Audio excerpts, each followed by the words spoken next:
One. Let's go! This show fucking stinks, and the fact that you listen, we are very, very thankful for it. AJ, never cease to amaze me with your toxicity, pal. You got a couple of these? God damn it! What the fuck are you doing? Fuck Boston.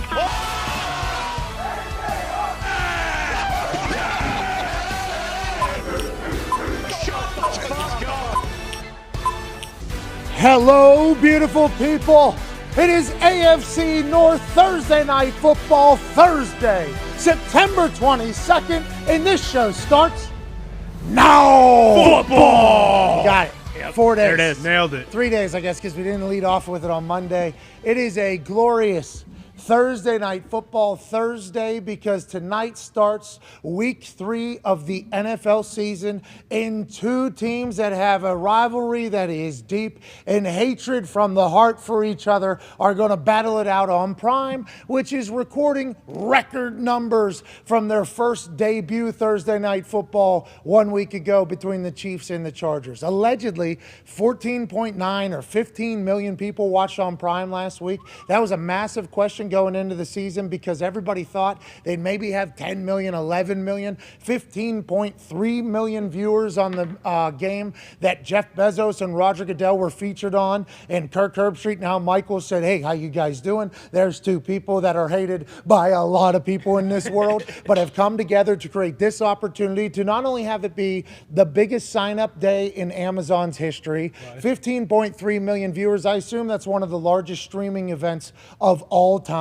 Congrats to Amazon, congrats to NFL, and congrats for tonight being a game that's going to be an old school football battle. Woo! The spread was 4.5 yesterday. This morning we woke up, it is now 3.5. I don't know what that means. Does that mean good news for the Steelers? Bad news for the Browns? Myles Garrett will be playing. Jadeveon Clowney will not be playing for the Cleveland Browns. Pittsburgh's got their own shit. Tonight is going to be fantastic.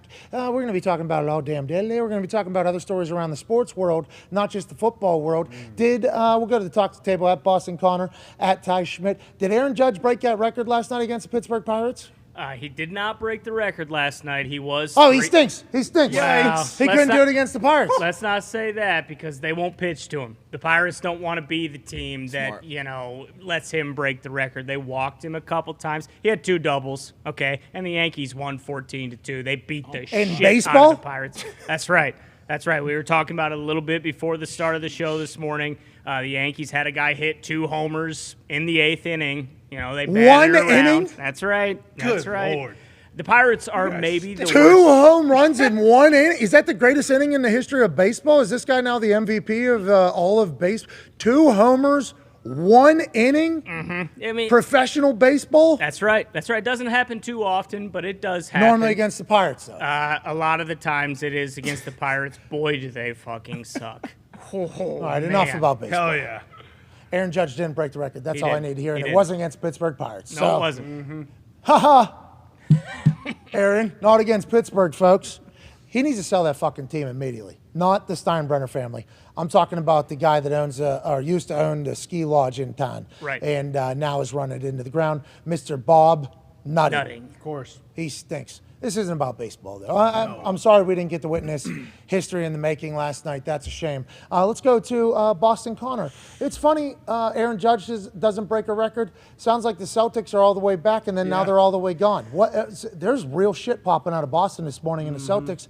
Head coach Ime Udoka, who got the Boston Celtics team after Brad Stevens promotes himself to president. Bingo. This guy now becomes the head coach of the team. He institutes a defense that every player on the team hated doing at the beginning. Yes. Team stunk, team stunk, team stunk. Team buys in, makes a miraculous playoff run that nobody thinks. Now we're running this back because we got a young team, a lot of contracts on. You're not. You guys are dead now. Yeah. Suspended for a year, your head coach for the Boston Celtics due to a consensual affair within the building of the Boston Celtics. And Stephen A. Smith said on First Take this morning that his sources are telling him that more details are going to come out. He said, once they come out, I want everybody to know that I know. He said, I'm not going to be the one that's going to tell them, but I want everybody to know that there's more details coming out than I know. So if Stephen A. is going to make that a part of his promo about this, let's assume there's going to be a lot. What the fuck type of operations going on up there in Boston? Well, you guys are just starting to win again. Now you guys can't win. You guys are going to be. You got Missoula running the team. He's a West Virginia guy. I went to school at the same time as him. Dog. Had great drinks with that guy. Had good times with that guy. He's a good basketball player. But man, things start going good for Boston, and we just fall right back on our face again. Yeah, it's okay. Udoka is the coach of the year, but unfortunately, what they don't tell you is when you do get that coach of the year award, you can't keep your dong in your pants. And yeah, sure, he may have had relations with one lady. There's also rumblings, which I think allegedly Stephen A. is alluding to, allegedly, that there is a second lady now. So yeah, it's a bummer, but I'm not worried. Missoula sounds like a guy, so he'll probably just do exactly what Udoka did. Minus, taking his dong out anytime he saw a woman in the facility, which it seems like because there's only, I think, 2 ladies who work in the Celtics kind of, umbrella with the team, and it seems as though you took them both down. Well, we don't, allegedly. We don't know. Allegedly. As a follow-up, though, he's a married man. Yes. Yes. So morally, you can judge this how you may, obviously, and he is with Nia Long, who, as D-Butt and I were speaking before the program came on, she was, I believe, the black community's Kelly Kapowski. That's right. Okay. I believe that is a good Pretty accurate. comparison of who it is. So Ime broke Nia's heart here publicly as Come well. on. Suspended for a year, broke Nia's heart. I think morally everybody's going to judge him, and I think everybody who's maybe had a potential crush on Nia is going to be like, what the fuck, dude? What are we even doing? Now, I did see the internet say Beyonce allegedly got cheated on, so Whoa. Yeah, true. there is. Jay-Z? It's not Nia. Hey, that's not Nia's fault. Hey, Nia, not your allegedly. These are all allegedly. Okay. These are all allegedly.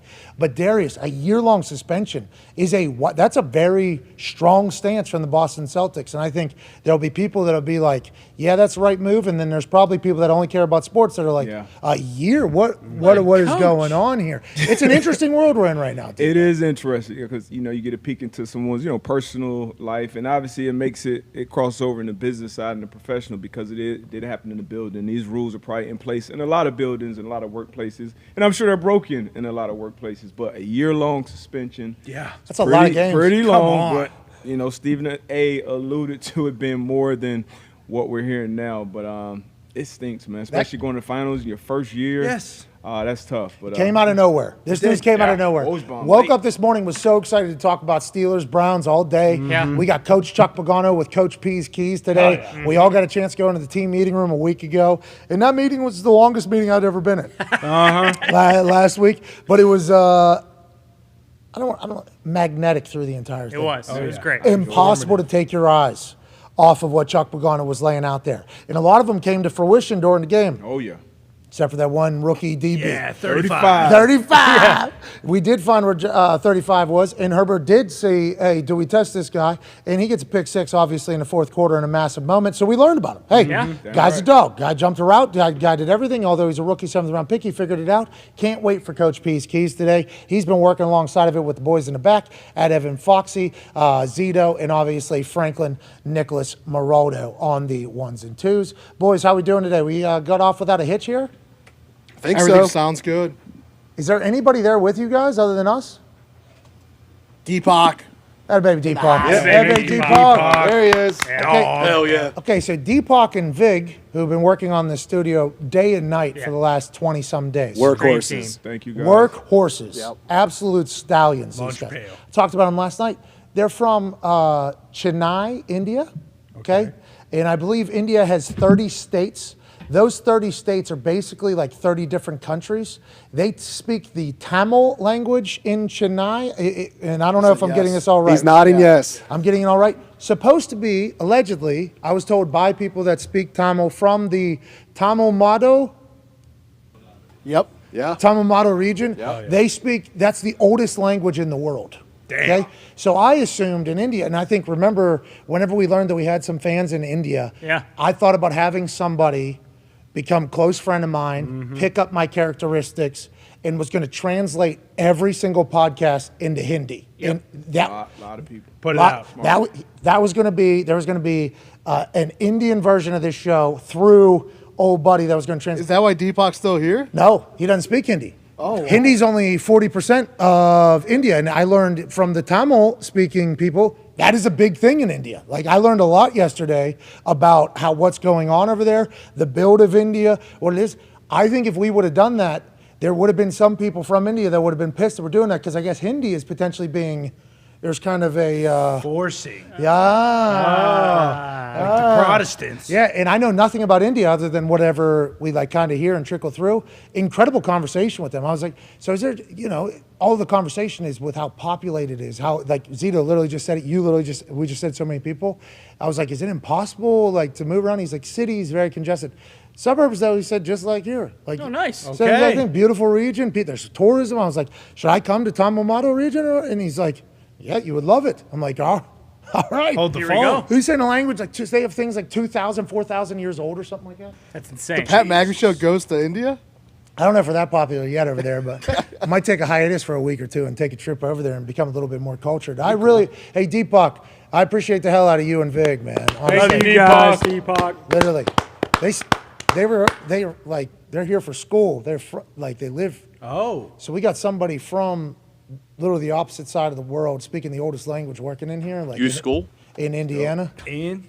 I mean, it's pretty cool. Yeah. No, it's downtown like school or, Purdue, Indiana, up north, up south. No, Los Angeles.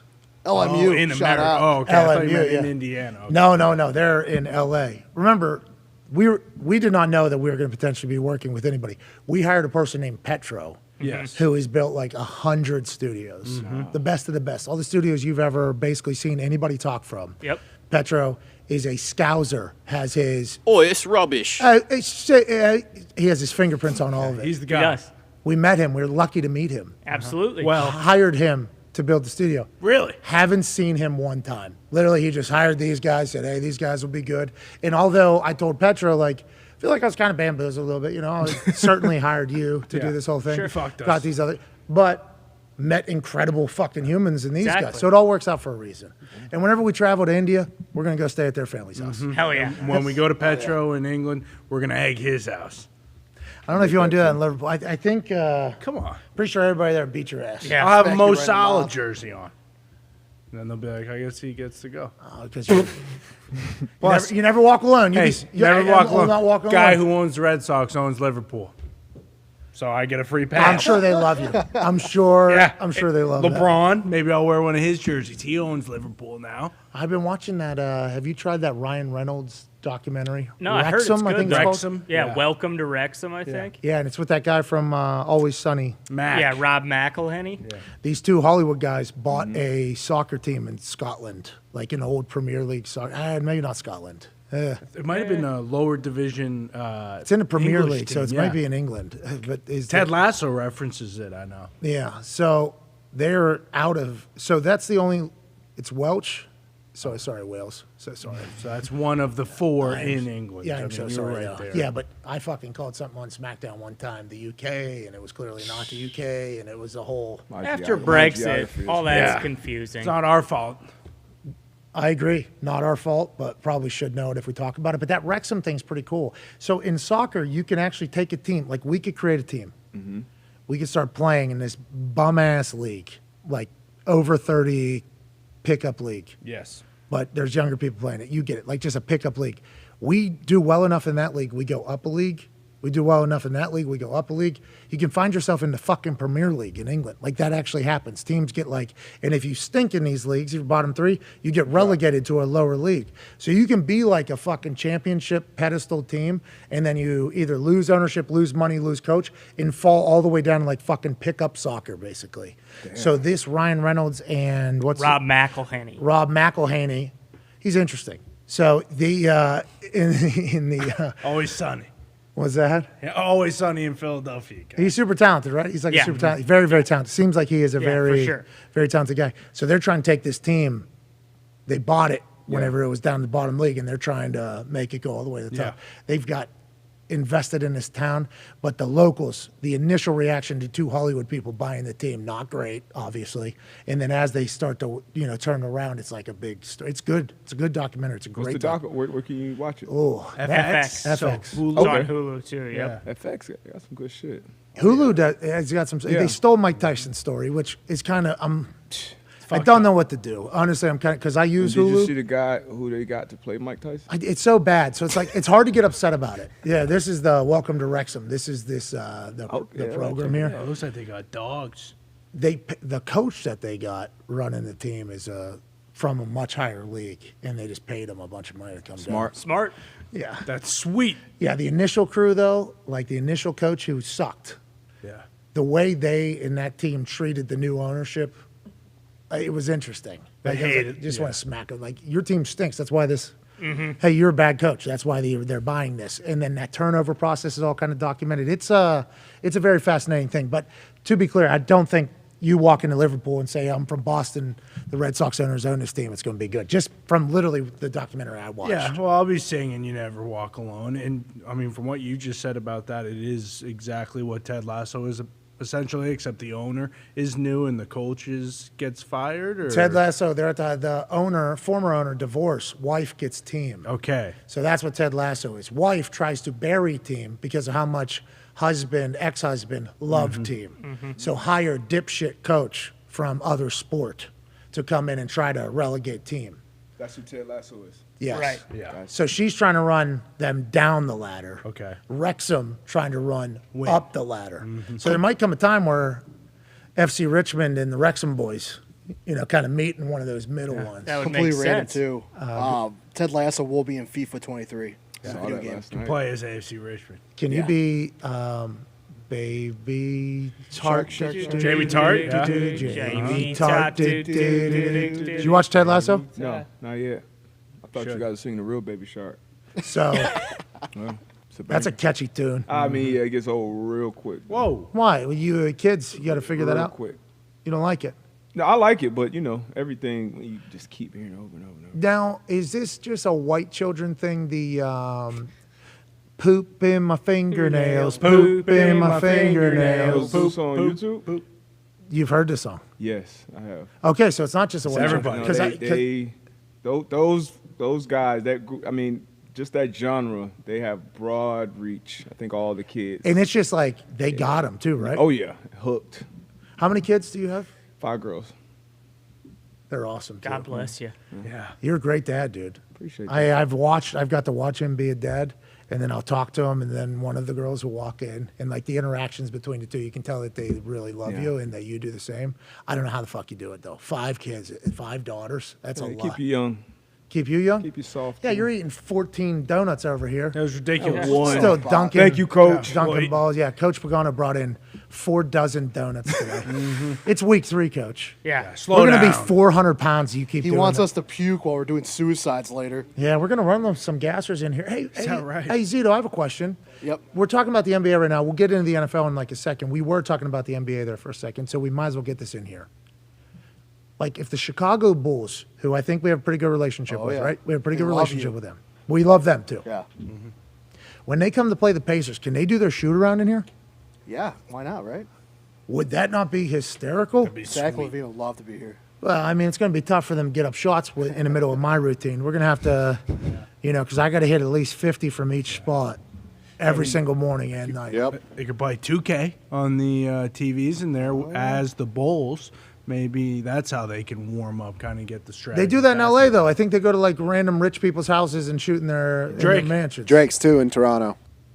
He had the Golden State Golden Warriors State there. at my house. All right, this is an open invite to any NBA team except for the Pacers. Any NBA team. Away teams only. Ime You hate the Udoka. Pacers? What's that, pal? You hate the Pacers? I didn't know. They got their own gym. They got their own They gym. suck, D-Butt. No, would you? whoa, they're turning it around. Tried suing. They tried to sue me. Yeah, they told me they were going to sue me for something. All right, well, fuck them. Well, that's been a long time. That's years and years ago. So maybe we turned over a new page. But they Yeah, did but try they to sue stink me. now. And they're bad, yeah. They're very bad. I bought 5,000 tickets for fans to go whenever they were in the playoffs against when they were on that magical run. Bought like 5,000 tickets, a whole upper bowl. They gave me a good deal on it, but I still bought all those tickets, gave them away for free. Had a great relationship. Kind of with them. seems like once they sued you, they got really bad. I think it was kind of it tried to sue me. They Around didn't the actually same sue time, me. yeah. They threatened. It was a nice threatened email. Curse, perhaps. Got to reverse curses. That's why the Lions, although they look awesome, If they don't pay Calvin. they ain't ever gonna win. Nope. Anyways, yeah, so any team but the Pacers, they come in here, open invite. Yeah. We also have a rebound machine coming soon, too, so that'll help out. We can help. And also, we're ready to put on the damn polos. Of course. And we'll have a fucking groomer person. Debo, you shoot well out here or no? You think you've found it? Or Come on. Yeah, just not from the fucking stage. Stage is a tough shot. You know? Stage is a tough shot. You hit that three, though. A lot of people saying it looked like it was doctored. Previously recorded. That's on me. It's a live show, all right? Yeah, well, they were saying it was previously recorded, that shot yesterday. Won some money for somebody. Yeah. What, 25 people? Yeah. For $25 a pop. No, it was 500. Oh, my God. He missed 15 shots before. Wow. Yeah, Well, but- that was, it was a part of the rules. Just run it up. Yeah, exactly. Yeah, you were hustling the entire operation. Of course. That was smart. And also, if we make every shot, people are just going to expect it to be an easy shot. It's not an easy shot. It's not an easy shot. Difficult. Caruso gets in here, okay? Country Club Caruso. He gets in here. I'm not saying he's making 5 out of 10 from here, okay? Well, unless he's coming clean off, a bong rip perhaps, then he might go 10 for 10. Oh, He's yeah. that The good. guy loves to travel through airports with weed. Loves it. does. That's what Caruso does. Probably not going to get the Bulls in here now because we just said what we just said, but What? They're allowed. No, It's illegal in in Illinois, season, right? it's a completely different story. NBA, they don't test for it, right? No. Yeah, and I think it's legal in that state. After COVID. Does the NFL test for it at all? Because whenever I was potentially going back, everybody was like, oh, you don't have to worry about it. I'm like, I don't think you can get suspended. I think you could still get tested for it, though. And I still think you end up in the substance of abuse program. Somebody just got suspended 6 games for a violation of the substance of abuse program. Who's that? PDs?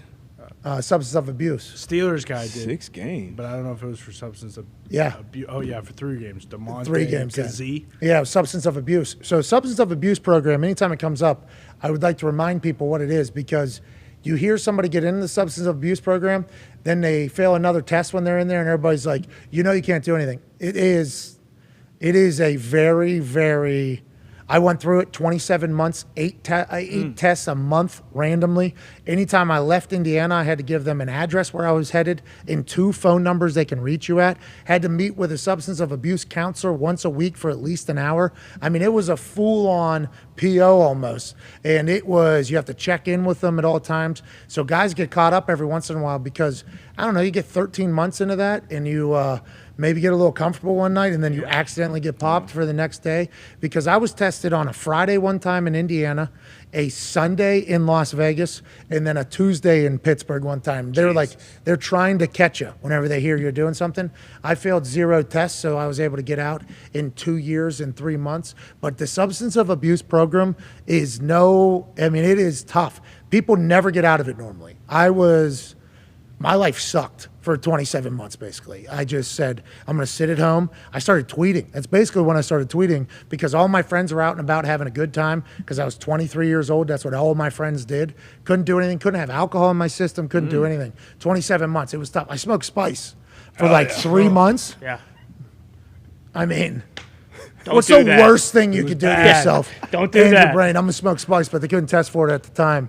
And I don't think they can either, but it was ruining my life. But yeah, the substance of abuse program is a nightmare. So if you hear somebody fails in a test in there, I don't think your first reaction should be, what a fucking idiot. It's like, he might have just got to the point where it was like, I need to do something. Yeah, it's a whole thing. And it's booze or drugs, right? Yes. Regardless of whether it was drinking or drugs, you can't have either. So if you get arrested for an alcohol or drug-related charge, you're automatically in to the substance of abuse program. If you fail the annual test, you go into the substance of abuse program. If you fail the combine test that they give you, you go into the substance of abuse program. If you get arrested for an alcohol one, alcohol is added to the test, I believe. I'm not 100% sure. I haven't looked into it all, but yeah, I couldn't have anything in my system. When I got tested at 4 a.m. in the middle of Georgia. 4 a.m. You have 4 hours to complete your test, too. Damn. So you start doing the math there, 8 a.m. I wake up like 6:45 with like 3 missed calls, and it's from the, hey, this is blah, blah, blah from What's the piss company? I should know this. Sport, Clean Sport maybe, or Games, whatever it is. And they just have a person that pisses everybody in the main cities. They have somebody, an employee that basically does it. So you just meet that person. I pissed in hotel lobbies. I've pissed in gas station restrooms, like where you had to get the key from the person in the back. You weren't just two people in training facility. I have pissed everywhere for that goddamn thing. And the guy down in Fort Lauderdale, white dude, long hair, ponytail. Patriot sticker on his truck. Hell yeah. Chains. Did you see him? Did you get tested by this guy? Yeah. He had chains on. This is the first time I'd ever met a piss test guy who had any swag at all. Had like some J's on, and he was like, hey, you come down here often, you know, maybe we could do some business or whatever. And I had to like leave immediately because I was going to miss my flight with when we were testing. But if I would have had like a day, I probably would have listened to what that guy was saying. It got caught up in a whole situation. He was getting pissed for people doing the whole thing. Should have definitely done it. He didn't get caught till after I was out of my program. I wouldn't have been a fucking issue, but everybody else did. That program is no joke. It is a fucking nightmare to be in, and a lot more people are in it than you could imagine, and they never fucking get out, it seems like, D-Butt. That sucks. You gotta know. Obviously, your situation was different, but you get popped. No, I mean, I was pretty fucking hammered drunk. Yeah, that's what I'm saying. So that was a good reason to get put in a fucking program. Yeah. But if you 27 months. if you're a player, like when the tests are coming, the time frames. Like you got to be able to avoid it. And if you can't avoid it, you may have a fucking problem. And you might need the program. Yeah, you might need it. So like for me, I think I did need the program in my life. To an extent. It got to the point where it was like cruel and unusual punishment almost. I felt like, it's like, all right, 27 months of this feels like a long time. You give me a year straight where I'm not allowed to do anything, and I got to report to you every time I'm moving and leaving my house. Like, I feel like that's a good enough punishment. But I think I did need it to like give me an excuse to slow down almost, because I was going, having a good time. My career probably not what it ends up being. Got nominated. Hall of Fame now. Who knows? That is tough to say seriously, but it actually happened. So sorry about it. Should not go in. Many others should go in before me. Vote for Shane Leckler. Fucking love that guy, and also anybody else on that list that is worthy. But like, I needed it. But 27 months was just a fucking nightmare. And I was a bit rude to the supervisor of it as well when I got told that I was going to have 2 years of this. Sure, you weren't the only one. What type of doctor are you? Yeah, that's why it was crazy on Psychologist, like Monday night. Josh Gordon's still playing, because how long has Josh Gordon been in that? It's program? ruined 3 or his 4 whole years? fucking career too, man. And that's why like the suspension no longer for marijuana fails is like awesome. But for Josh Gordon, I assume he sees that going there and he's just like, what the fuck are we even doing here? Because that's a lot of great talent wasted. I mean, Josh Gordon was a talent. Flash was a guy. That year, I think he only played 14 games, still led the league. Like he was 1,800 yards. Monster. Like he had everything you wanted, obviously, the wide receiver position. Like cut short because of the other shit. So yeah, he probably hates it. Yeah, Martavis Bryant for the Steelers. He was a ridiculous alien. Yeah, he was unbelievable. His nickname was actually the Alien. Yeah. Because he was 6'4" or something like that. Yeah. Like a 180, ran a 4'2". 4'4", 4'3". Yeah. He put him and Ben and they shredded you guys up that one time. Yeah, they did. Exactly. They were good. Well, I mean, they were cheating, but Hey, just to be clear, Nick, they would have put up double the amount of yards they put up on these guys. No, sorry. They would have put up, I don't know how many yards you can get in a game. They got a lot that game. Yeah, it wouldn't have been a big deal. That was like 500. They would have got double on you, Nick. All right, I just want to let you know if you were playing out there. I would hope so, yeah. Yeah, I'm just letting you know that, though. So I would have let them. All you people on the internet, they're like, oh, can you fucking like, I can't cover anybody. Why don't you fucking try? This guy's sick. They call him the fucking alien, dude. What am I even? And Roethlisberger was dialed in. yeah. What do you mean? Why can't you tackle AB at midfield, open field? Yeah, exactly. Yeah, get him those. Chuck, I think Chuck said, get the guy on the ground. I don't know if it was for that one. It wasn't for AB. I don't think it was for that particular tackle. There was one tackle, though, that like, I mean, Chuck, okay. They actually had a guy blocking me, Chuck. Like, what do you? I mean, I will shed a block, I guess, but there's no chance I'm going to get this guy. Get the guy on the ground, all right? And I'm like, I appreciate. He said, I've seen him make harder tackles. I'm like, I've been with me the whole time. I don't think so. No, I don't know if I've ever been able to do that, but yeah, just get the guy on the ground. Everybody, Antonio Brown shook the shit out of it. I mean, that was A lot of people on that list. Yeah, a lot of people on that list. As that field is opening up, not a great punt. We're down 45. We're punting still. Thanks, Chuck. in the fourth quarter. Is that a key today, or Is that a key? Like, hey, if it's 4th and 17 or more, we're going to have to punt. Is that what it was? Because that was basically the case. We were down 3 scores, but it was like 3rd and 8. We lose 10 somehow. And he's like, we have to fucking punt now. We don't have many 4th and 20 plays. I don't know if this is the thing to do. So I get out there and punt. I punted to him, not a good enough ball, in the middle of the field. And seemed like everybody that was on the punt team also didn't think we were going to ever punt again. Sure. Because of how far we were down. A lot of backups, guys that weren't in games. So they kind of jogged down there. And then that thing that sea opened. And I could almost hear and see Danny Smith, the Steelers special teams coordinator, screaming "fuck you" to me on the sideline while chewing his gum. And AB had no idea that they were up 4 scores and did not have to score again. He hit me with one of those, Debo. Oh, yeah. Prime AB. Oh. That whole game, that was ugly. The only thing that made it better was the following week, I think he went out and did the same thing against the Ravens. He threw another 500. I was like, Hell yeah, all right, here we go. All right, there's just a buzzsaw right now. There's a buzzsaw. They're going to get it figured out. We talked to Chuck a little bit about your everything DB breakdown yesterday about that Ravens look where AB couldn't figure it out, Branch couldn't figure it out, you couldn't figure it out. We asked Chuck, and Chuck, I think, he said they were trying to do. Yeah. That was an interesting thing happening at the NFL. Thank you for what you did for us yesterday. Hey, we fun. feel a lot Thank smarter, don't we? Yeah, I big love time. that segment. Like we were talking about it too. Now that anyone can have like the all 22, you see a lot of people who think they know what they're talking about, like putting film breakdowns on Twitter. Like, this is really what you want to look for here. And it's like, we got D-Butt and all these other guys coming in here. It's like, oh, here's a guy who actually does know what the fuck he's talking about. It's refreshing. It really is. It is, because some of those people, maybe they were great in college, understand football very well, have studied up on it and everything, but it's a little different ball game. That's why you never hear me try to break down other positions, because just imagine me sitting at a table listening to him and AB talk about what they were just talking about. It's like, oh yeah, I don't have a fucking clue what is going on in the back. I know what the keys are, right? Chuck told me what the key. Hey, this is what we're going to try to do. But with the actual shit that's going on, it's like I have no idea. If I was to jump out there and be like, Denzel Ward was right, actually, yeah. He was doing the right thing. Everybody else was wrong, and you could see it by this step that he took. The technique he's trying to play here, and where he lined up, it's clear that he knew it was like. And then maybe he knew he was playing cover 2, yeah, but the other 10 guys here seem to be playing cover 3, so that seems to be a little bit of an issue. We are very thankful for it. Just want to let you know that. Appreciate you. It's good for the entire sports media world. Absolutely. Now let's talk about the sports that are happening this evening. Steelers at Browns. Browns -3.5. Over/under at 38.5. Connor, that seems very low. Not the lowest of the season thus far, though. No, lowest of the season was a monsoon in Trey Lance's first game, really, against the Bears in Chicago, and that only got to 29. So when you see those low numbers, you can probably assume it's going under. I'm probably going to take the under 25 just because why not? Well, that's kind of your thing. You scan through FanDuel Sportsbook to find the largest bets that you can find. Have to. And then you talk yourself into thinking it's going to happen. Then you do your best to heap politics around the entire office. Yeah, it's like Halloween. He goes, hey, listen, I got a plus 8,000. That is lock. But since Connor did so good politicking this morning, I did open up the old app. Yeah. I did go into the game specials. I found a plus 20,000 right next to Connor. That makes me kind of feel the way Connor feels about things.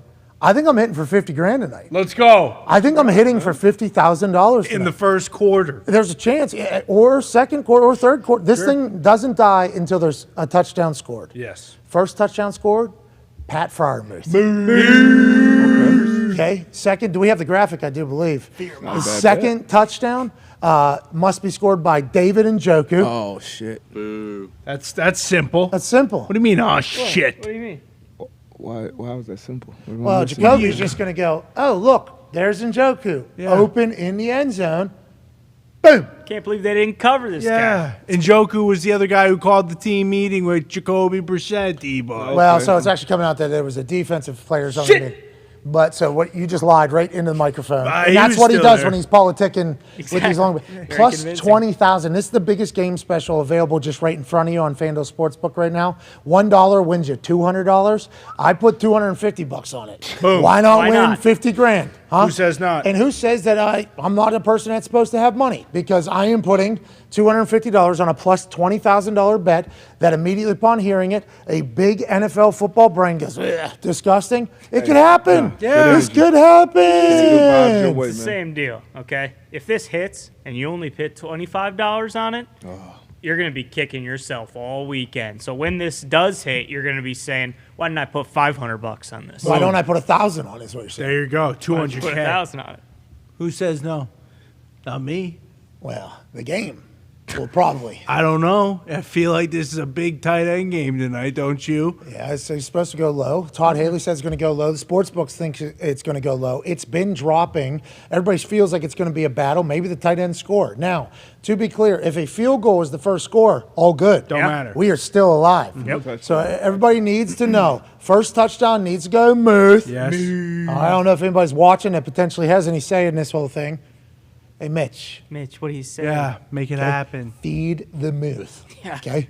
Feed the Muth. And Jacoby, listen, if I know a guy that ain't ever going to let you down, I know last week you were let down. NFL Films released some footage of Stefanski and Jacoby talking on the sideline. And Stefanski said, listen, this was terrible. We got to put this away and move on. And Jacoby is furious about it because Jacoby had a win as a Cleveland Browns starting quarterback there. And then it all unfolded because Joey Footsteps. Flacco went on a run with 2 minutes left in the game that did something for the first time, and it hadn't happened in 2,330 other games of the similar situation. So, throw the ball to Njoku, okay? Feed Njoku early. Feed Muth early. Yes. And let's imagine if Njoku scores first touchdown, Muth scores the second. Can also bet on that. I believe it's plus 17,000. But I mean, just think about it. You know, run yourself through this. First and goal from the 1. Oh. The Steelers have the ball. Oh, not What- giving it to Naj. No, because that's what the defense is playing. Yeah. They're gonna fake it to Naj. Muth. Boot out to Muth. Love Same that. thing. Cleveland marches down the field. Chubb. Chubb's got 30 yards on the opening possession. Yep. What do? First and goal from the 1. Oh, we're gonna give it to Chubb. Spillane thinks he's Exactly. thinks He's he's coming coming up. downhill. Jacoby. Nope. Sorry. Njoku. Touchdown. Boom. Behind him. 50 racks. How about that? And there's good. still 12 minutes to go in the first half. First quarter. First quarter. Why sure. not us? I think it's gonna hit. I'm already gonna start buying stuff with the money I just made. Smart. Hell yeah. Spend it all. Hell yeah. How do you think this game goes tonight, DB? Honestly, Dogfight. do you think Like it's going to everybody, be yeah. punt, field position, a lot of run, a lot of tackling? Yep. Defensive battle, dogfight, low scoring. Good old AFC North battle. Hell yeah. Who do you think wins in that? Because it feels like the Browns would be set up for that, but I trust Tomlin a lot more than I trust, no offense to Stefanski, you guys could have won it 3 times last week. But that is, like, the culture is already established in Pittsburgh, I think.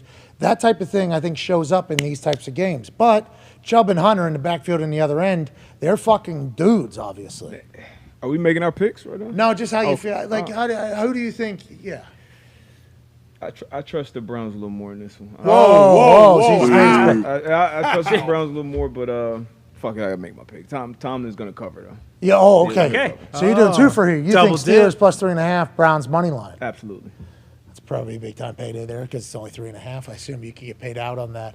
I like Tomlin a lot. I like the way the team seems to be rallying around him. In Cincinnati, them celebrating in the locker room afterwards. Now, that all gets stolen from them by New England this past week, where they look bad. And they're going to have to adapt to a defensive life without TJ Watt, because he's a game wrecker. He's a disruptor on every single play. And they also got to shift protections to him, I believe, if we listen to anything that A.Q. Shipley said the other day. So now that whole entire D-line has to get adjusted. Maybe the New England Patriots knew about all this, took advantage of it because they have a good coach as well in Bill Belichick. And maybe the Steelers learned from it and we see a team tonight that looks like the team that looked in the first week against the Bengals. Yeah, and the Browns have Myles Garrett, obviously, but no Clown. He's huge. And the Patriots' strength of their team is their D-line. Most depth at that position. They rotate 5, 6, 7 guys. I don't know, honestly, what Cleveland does because all I saw of them this year is Joe Flacco putting his dong all over Cleveland. But that is interesting. They run, obviously. Chubb had 3 tuds. Great. Yeah. And last week, Kareem Hunt had 2 tuds. So they definitely rely on the run. So the under seems to be perfect. Chubb, though, if he hits that second, he's got track speed. Minka, though. Yeah. Minka's back there. Come on. Minka ain't going to let it happen. He's not letting that go. No way, not Minka. Minka ain't going to let that take place. It does seem like this is going to be either like 17-14, 21-17. Whoever has last possession probably wins the game. Whoever wins the turnover battle definitely wins the game. I don't know. It's just tough because, like, we talk about Chubb and Hunt, but you look at the Steelers, like, they don't really talk about it. Like, they have a bunch of weapons. Man, they really do. And it's just like, for whatever reason, whether it's the offensive line's really bad or Mitch is still kind of figuring things out. Or Matt Canada's a moron. There it is. That too. Yeah. But, like, they have 2 studs on the outside. Naj is a beast. Like, it just – yeah, Muth. I mean – I don't know, but yeah, I really do think it's going to be. We're looking at 21-17, 17-14 last possession wins. I like that a lot. You got to throw it up. You got to throw it up a couple times to these guys, man. Let them go make it. That was really the difference in last week's game, like that play Aguilar made. Yeah. Like, Mac just threw it up and let his guy go make a play. Like, you have those weapons on the outside, and Pittsburgh always does. I think Pickens has been targeted 5, 6 times. Yeah, what's that all about? How come he's not getting the ball? I don't know. He just said he's always hoping to. Yeah. Like I'm 6'4" and I run a 4.4. I'm always hoping. That's every wide receiver's mindset. I think great to have that mindset. Great to hear it. But if you think back to Chase Claypool when he came onto the scene, it was Ben Roethlisberger throwing into tight coverage and Chase Claypool just going up and making a big-time play, which is why all Pittsburgh loved him because this guy was making spectacular catches. If you don't get the opportunity to do as such, you're never going to make them. Pickens seems to be a guy that will go make those plays. Chase is still there. He had a rough year last year, but was that the offense? Was it him? Was it maybe he figured some things out and got back to his normal self? Will we ever know if they let him do it? And is Mitch even allowed to? Or is that Canada's offense? I mean, that is why everybody in Pittsburgh has all the questions. I can't wait to see how it all unfolds tonight on Thursday Night Football on Prime. We'll have more about that in a bit. Let's talk about Bill Belichick and Lamar Jackson.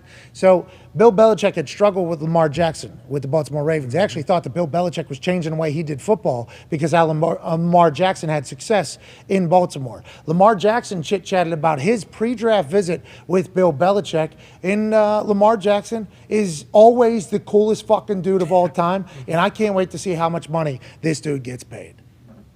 I seen Belichick smile. Usually I see him, he's like puzzle face, like a straight face guy. When I seen him smile, I'm like, dang, you got humor. Like, I told him that. He was like, yeah. I'm like, I wasn't expecting you to be smiling. What made him smile? No. No, I don't. You're a human. He said, you're a human. That's amazing. That sounds like such an interesting way to describe somebody, but it's real. Like, I think a lot of these figures that we've only seen on the television or at a press conference, like Bill Belichick, I assume's a robot, but then I hear stories from like Vinatieri and everybody that's ever been up there like, you would fucking love Belichick. And I'm like, well, I think I love him even more because he doesn't let anybody fucking see it. Yes. But Lamar Jackson visiting with Bill Belichick obviously left a mark on Bill Belichick as well, because this is what he had to say in his press conference. And remember, Bill always talks up everybody, but listen to the comments he makes about old Lamar Jackson and about the meeting he had with him pre-draft. Or get to know him at all in 2018? Yeah, he visited here. What do you remember about him during the pre-draft process? Good. Yeah, it's good. It's good. Great visit. Spent a lot of time with him. Yeah, really interesting guy. Interesting guy, yeah. How have you seen him grow in the league? Obviously, he came in questions about whether he could handle being in the pocket, and it seems as if he's answered some of those questions. Without a doubt. It's the type of player that's a MVP type of candidate. So I think he's more than answered him. But we'll see what his contract is. That'll answer him. Is he thinking about shipping Mac Jones out of town and using all the money he has next year to go get Lamar Jackson to the New England Patriots? Or is this Bill Belichick just saying, all these people talking shit about Lamar Jackson, you shut the fuck up? Yeah, I love that he knows exactly what's going on with the contract stuff. Kind of like a peek behind the GM curtain of Belichick, because it feels like when whenever he's doing his press conferences, it's about Patricia. Yeah, it's about what the defense is doing, how they're going to shut Lamar down. Not more so like, hey, what do you think about Lamar in the contract situation and how he is in the pocket? Now, I will say I might be playing Madden right now, and in 2024, the Patriots were the team that ended up with Lamar Jackson. Now, hey, I love Mac Jones. I love him forever. He's not even wearing his. Not wearing the nobles. Oh, come on! I got these you bought us these wonderful slides. Who am I not to wear them? Give me a break. Now, if Lamar take the Mac Jones shoes off my fucking feet. Got every single one of his jerseys. Okay, I mean,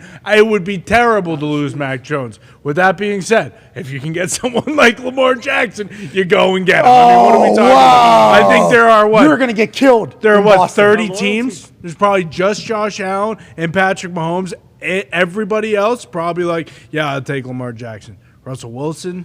Aaron Rodgers. But if Rodgers is 38, tired by the time that's what I mean. Lamar You're saying get him to Green Bay, huh? Even if he maybe. is. Hey, how about he's definitely coming to Indianapolis, so everybody can just fucking relax. Well, I mean, if we know anything about QBs coming to Indianapolis, they're cursed because they all fucking stink. All right. Now, Frank will be fired by then, so sorry. He'll be able to, maybe start anew. Well, who's he hiring?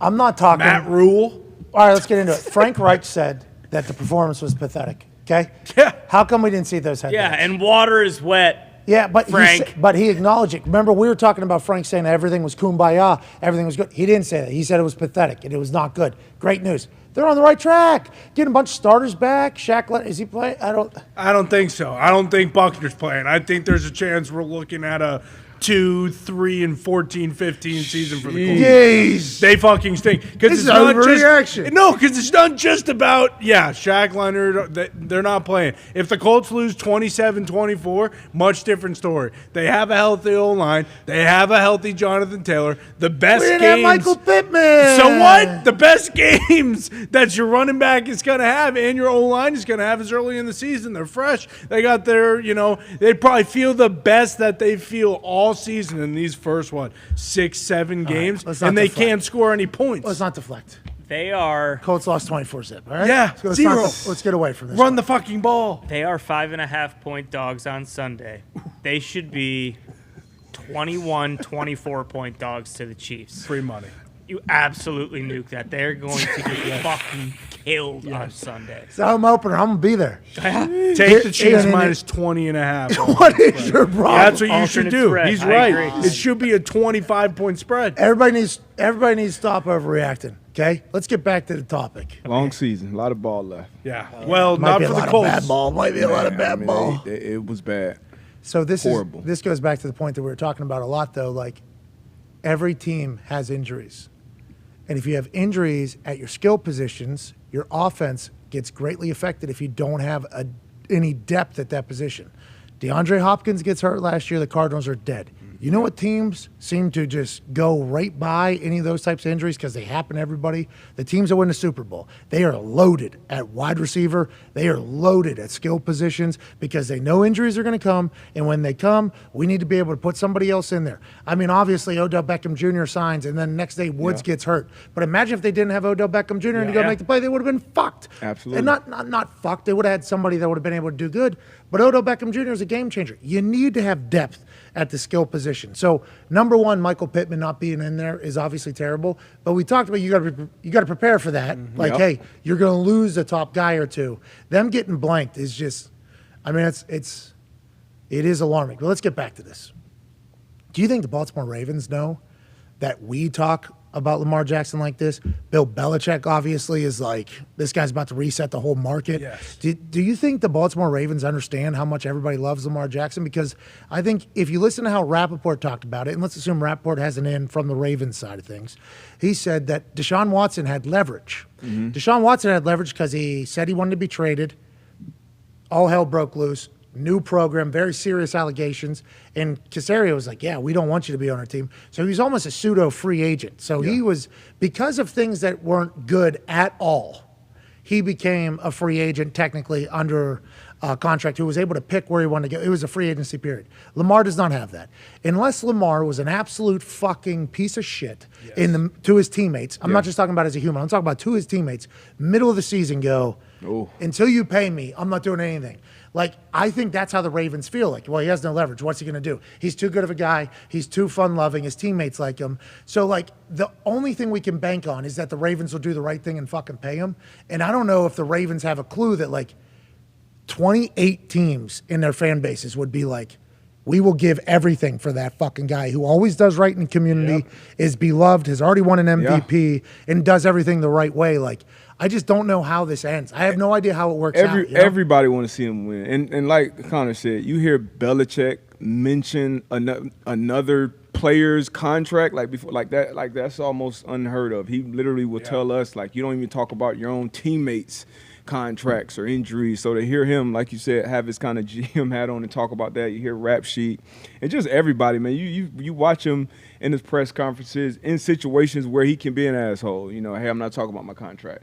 Hey, what about your contract 3-4 more times? And he, like, the way he goes about his business from the jump, I think everybody's rooting for him. And his price is only going up. You know, he's bet on himself. I hope he continues to have the year that he's having, very similar to Aaron Judge, what he's doing in New York. Like, bet on yourself, continue to run that price up, because like you said, all that shit that was going on with Deshaun, and he was able to leverage that into a $230 million fully guaranteed contract.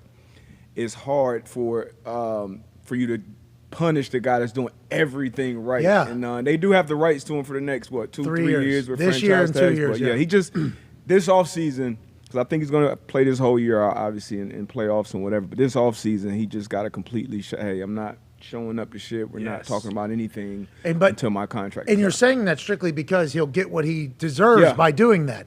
And it's like, we're dealing with a lot of people who just do business how business has been done. Like, that is acceptable in every single other fashion. If Lamar was to do this, who is a business, by the way, represents himself. There's not even an independent arbitrator that he hires. He represents himself. He is a business. If he does business how business has been done to get the most amount of money possible, which is what your business is trying to accomplish, everybody call him a fucking asshole. But if a business does it, it's like, oh, this person's, that's good business, that's good business. It's very interesting how athletes and players are judged versus how businesses and other companies and entities are kind of judged. And Lamar is at the point of it right now, because we all know exactly what he should get if we're going off of comps, which is what business is.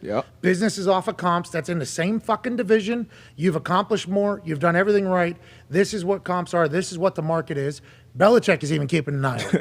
Belichick's like, that's wild. This is the new market. Like, whatever he does is going to be the new market. They're saying, well, Kyler and Russ and everything. It's like, that has nothing to do with Lamar. What they do, whatever bad deals they get, if you think it's a bad deal, Kyler, I assume, doesn't think it's a bad deal. I'm happy for Kyler. Does not have an MVP, doesn't have a playoff. Like, he can do his own thing. Lamar has every right to fucking sit there and be like, no, this is how business has been done. And I don't think people will call him an asshole at this point. No. Right? Like, I think even the Ravens fans are on his side. side. Like, at this point, everybody should be on his side, you know. So and we know how brutal this game is. You gotta get your money when you can. Get it, Lamar. Also, like, I don't know if it's really talked about enough. I mean, like, people mention it, but I don't know if it's actually seen like a real thing. Like, the Deshaun Watson situation just underscores, like, the quarterback is the CEO of the football team. Like, this is $1 billion corporation.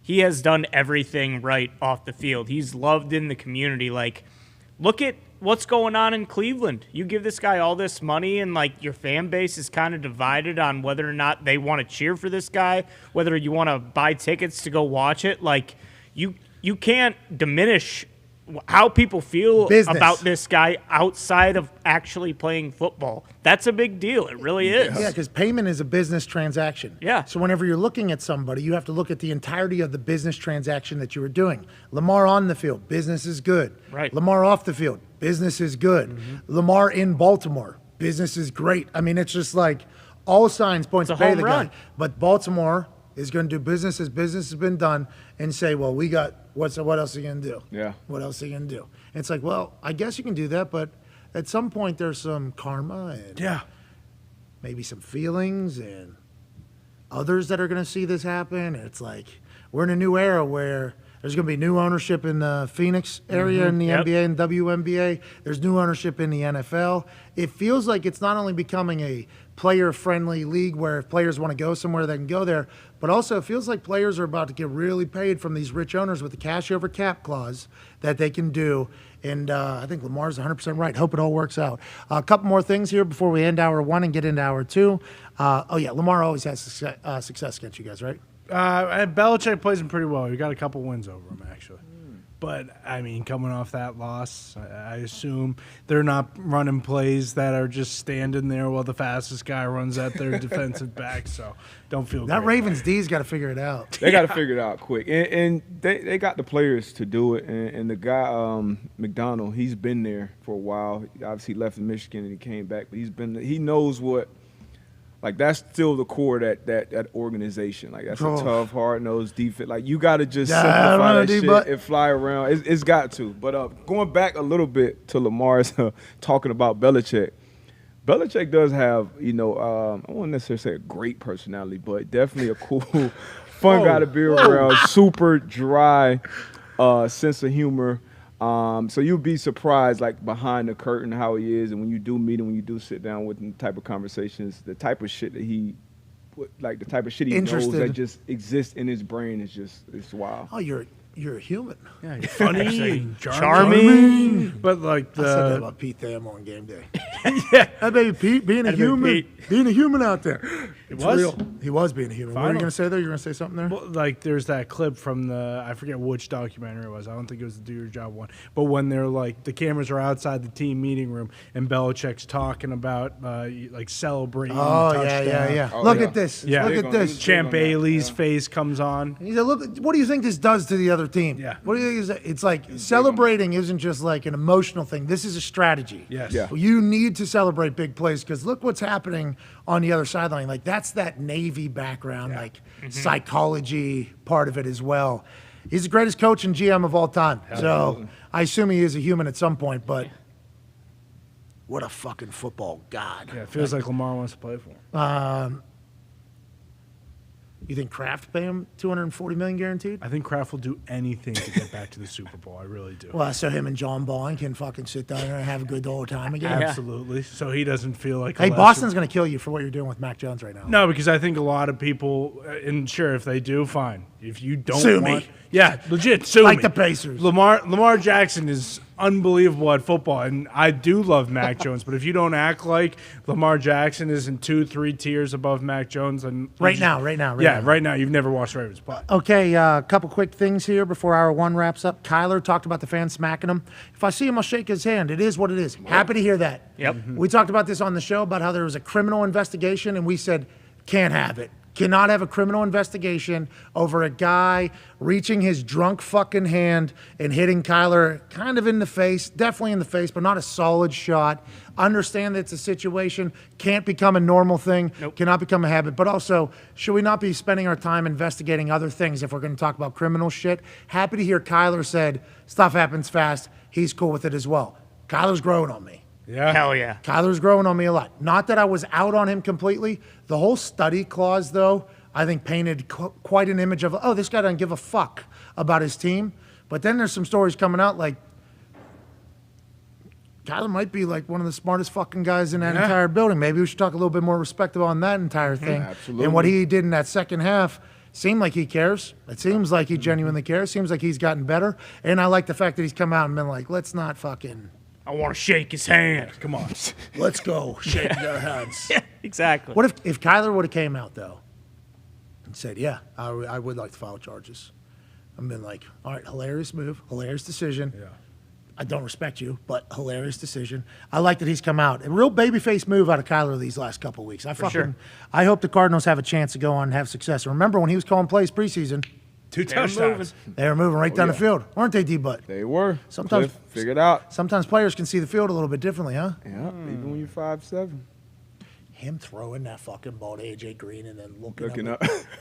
Fucking right. He's What a he's ball. unreal. He's unbelievable. Like, watching his tape, like, he's as talented as any other quarterback in the league. And for him to do it at that size, it's unbelievable. So if he does, get the other stuff that the other great quarterbacks have done. Sky's the limit for him. Today is what? September 22nd. Yeah. We know what that means. Yeah. Oh, Duty's no. coming. Call of Duty beta drop. Beta. Today for Xbox. PlayStation 5. and PC. Yeah. Oh, no. And he's PlayStation PC. PC guy. So fun. No, he's an Xbox controller guy, PC. PC console. Yeah, and that's PC Master right Race. now, yeah. Yeah, so It's coming out season's today. over. Playing the Rams this weekend. We're going to find out. Yep. We're going to find out. Bleacher Report actually put a picture of Kyler on that and tweeted this graphic out. Bleacher Report also did a gridiron of Aaron Rodgers. Yep. Yeah. I made an appearance. Thank you to the graphics people making me look. Shout out. I mean, not terrible. I mean, they could have buried me a lot more in there. Yoked up. I felt pretty good about it. Real honor to be a part of one of those. Real honor. Yeah. 2 weeks in a row now. They've been really going after Raj the last couple weeks on there. I think that's going to be a recurring bit. Yeah. Love it. I enjoy it.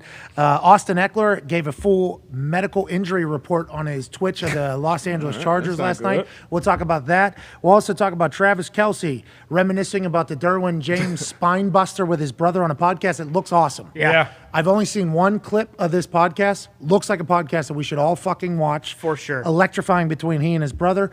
Matt Ryan chatted about the whole thing, and there's 9 home underdogs this weekend, which is the most since 2003. Dang. So what is going on in the NFL? None of us know. We will try to wade the seas of what the fuck as we try to win some bets and enjoy the hell out of this football season. Hour 2 will be in about 5 minutes with AJ Hawk. Chuck Pagano will give us Coach P's keys in about 40 minutes for the Pittsburgh Steelers. Hell yeah. He's going to put on his Pittsburgh Steelers coaching hat and break it all down. Von Miller will join us in the third hour. I think that is going to become a weekly thing. Let's go. We have not talked about it any more than we did live on air. Go place that bet. What's that? Defensive Player of the Year. Why is that? A-Rod's got it back-to-back years. I mean, follow the trends. We are a big analytics squad. That's a good point. You come on the show weekly, probably going to win an award. Think about that. What did AJ win? AJ beat COVID 4 times. He did. Mm-hmm. He comes on the show all the time. He had his best round at Tahoe in the history of his life. So, Darren. You tell me. Ipso facto. Von Miller, Defense Player of the Year. It's fucking awesome. Yeah, 1 + 1 = 2. Could you imagine if he does come on every single week? We'd have to figure that out. We'll have to make a very large donation to say thank you, because that's a lot of time talking to a bunch of fucking idiots on a regular basis. But if he was to go on and win, that'd be amazing. Yeah. Speaking of winning, if this shot goes in to end hour 1, we'll give 10 people $500. Now, I'm only doing that because Chuck's going to come in here later and we're going to challenge his ass. Darius Butler's going to have to get some get back. So we'll start here hour 1. 10 people, $500 who retweet this video if this ball goes in. Come on. Oh, man. Yes. Always looks good. It does always. It did. Off the end. From here, every single shot's like, oh, it's in. Except for D-Butts. This is the problem. I've been in that Hawk house. Hey, don't look now. I might become a fucking monster in this. Hell yeah. I don't know about my eating habits, if I'll be able to remain disciplined, especially if Chuck is going to bring in fucking 4 dozen donuts every single week. Exactly. Looks so damn good. Yeah. Oh, they're incredible. He had apple fritters in there, some munchkins in there. So good. He had the glaze, the blueberry. Great selection. Great selection. He had everything. Cinnamon He roll. might have spent $200 on donuts coming in this morning. Yeah. Easily. Easy to stay away when you see Bill licking his fingers and touching every single one of them. That was disgusting. Yeah.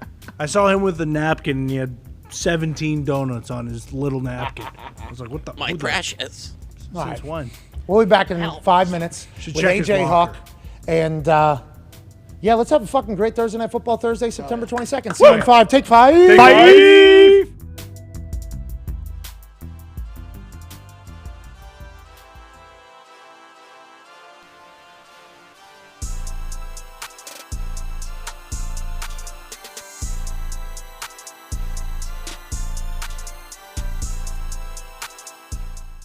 Shows up way more than just in the measurable stat sheet, though. One point to always remember about him, he's very valuable in a bunch of different ways. He's such a smart player and an excellent blocker. And I'll say that about Sammy and Randall as well. You know, those guys really block well. There's some big-time blocks by all those guys, and then even on the screen on 2nd and 28 to Romeo, Allen and Randall out there, big-time blocks. Josh Neesman was down there with a block, and we're really, 1 block away from a 2nd and 28, 50-yard yard touchdown on a screen pass because of the effort of those guys. So.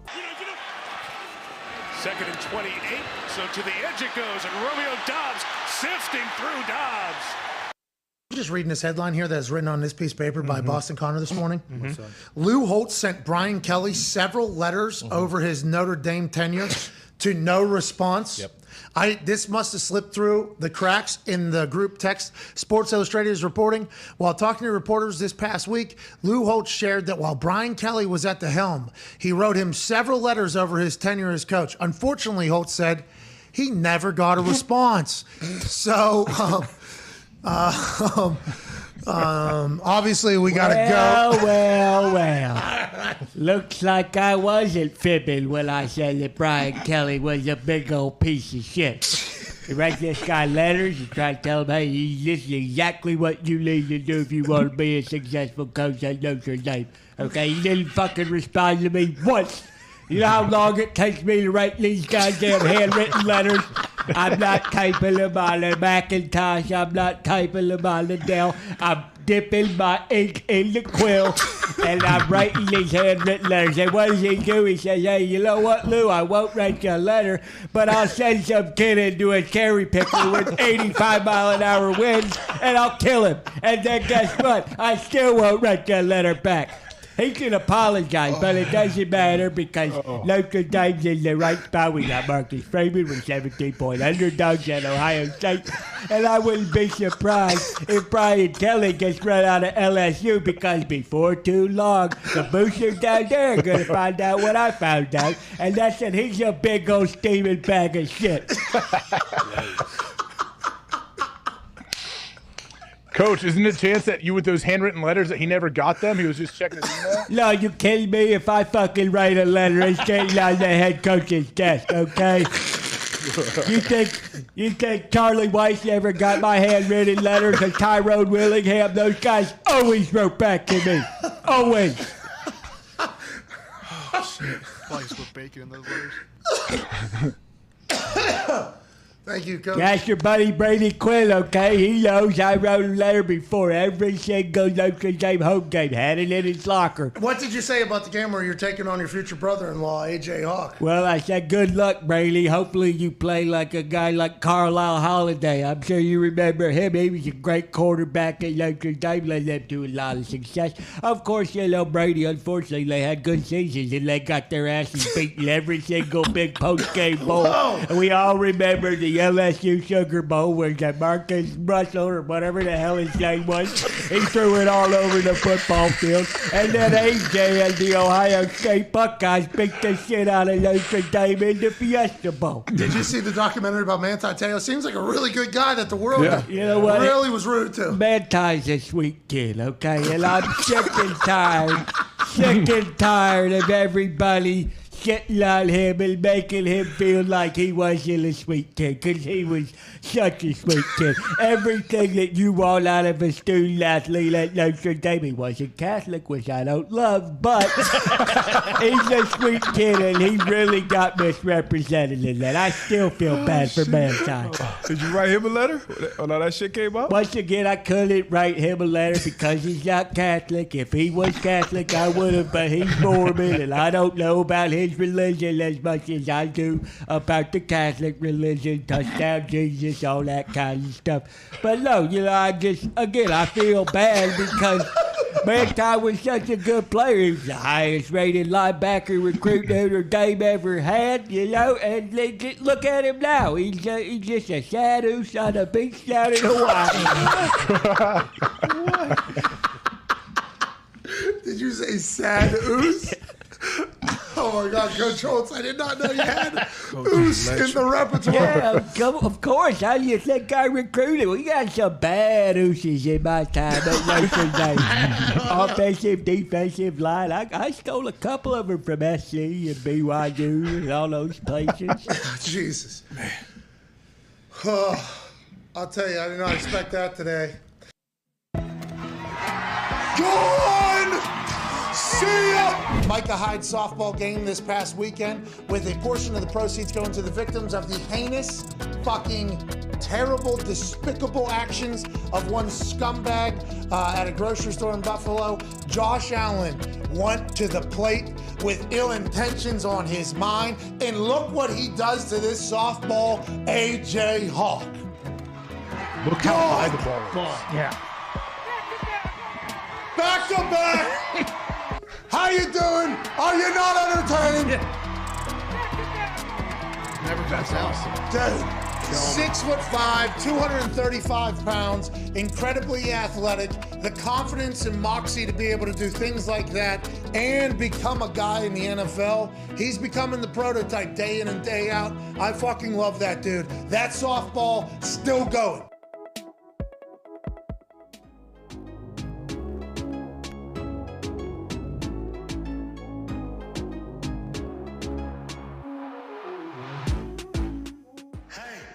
What? Let's go! This show fucking stinks, and the fact that you listen, we are very, very thankful for it. AJ, never cease to amaze me with your toxicity, pal. You got a couple of these? God damn it! What the fuck are you doing? Boston.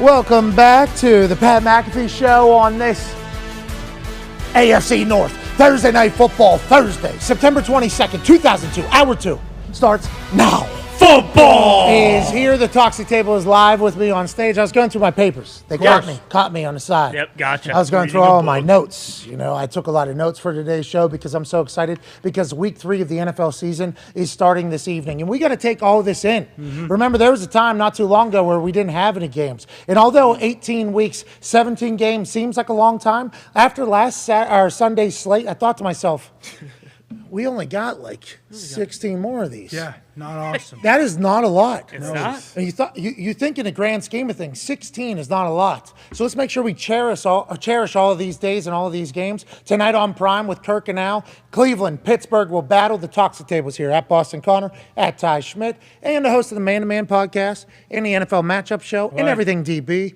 Darius Butler's live here. Thank you, DB. Boy.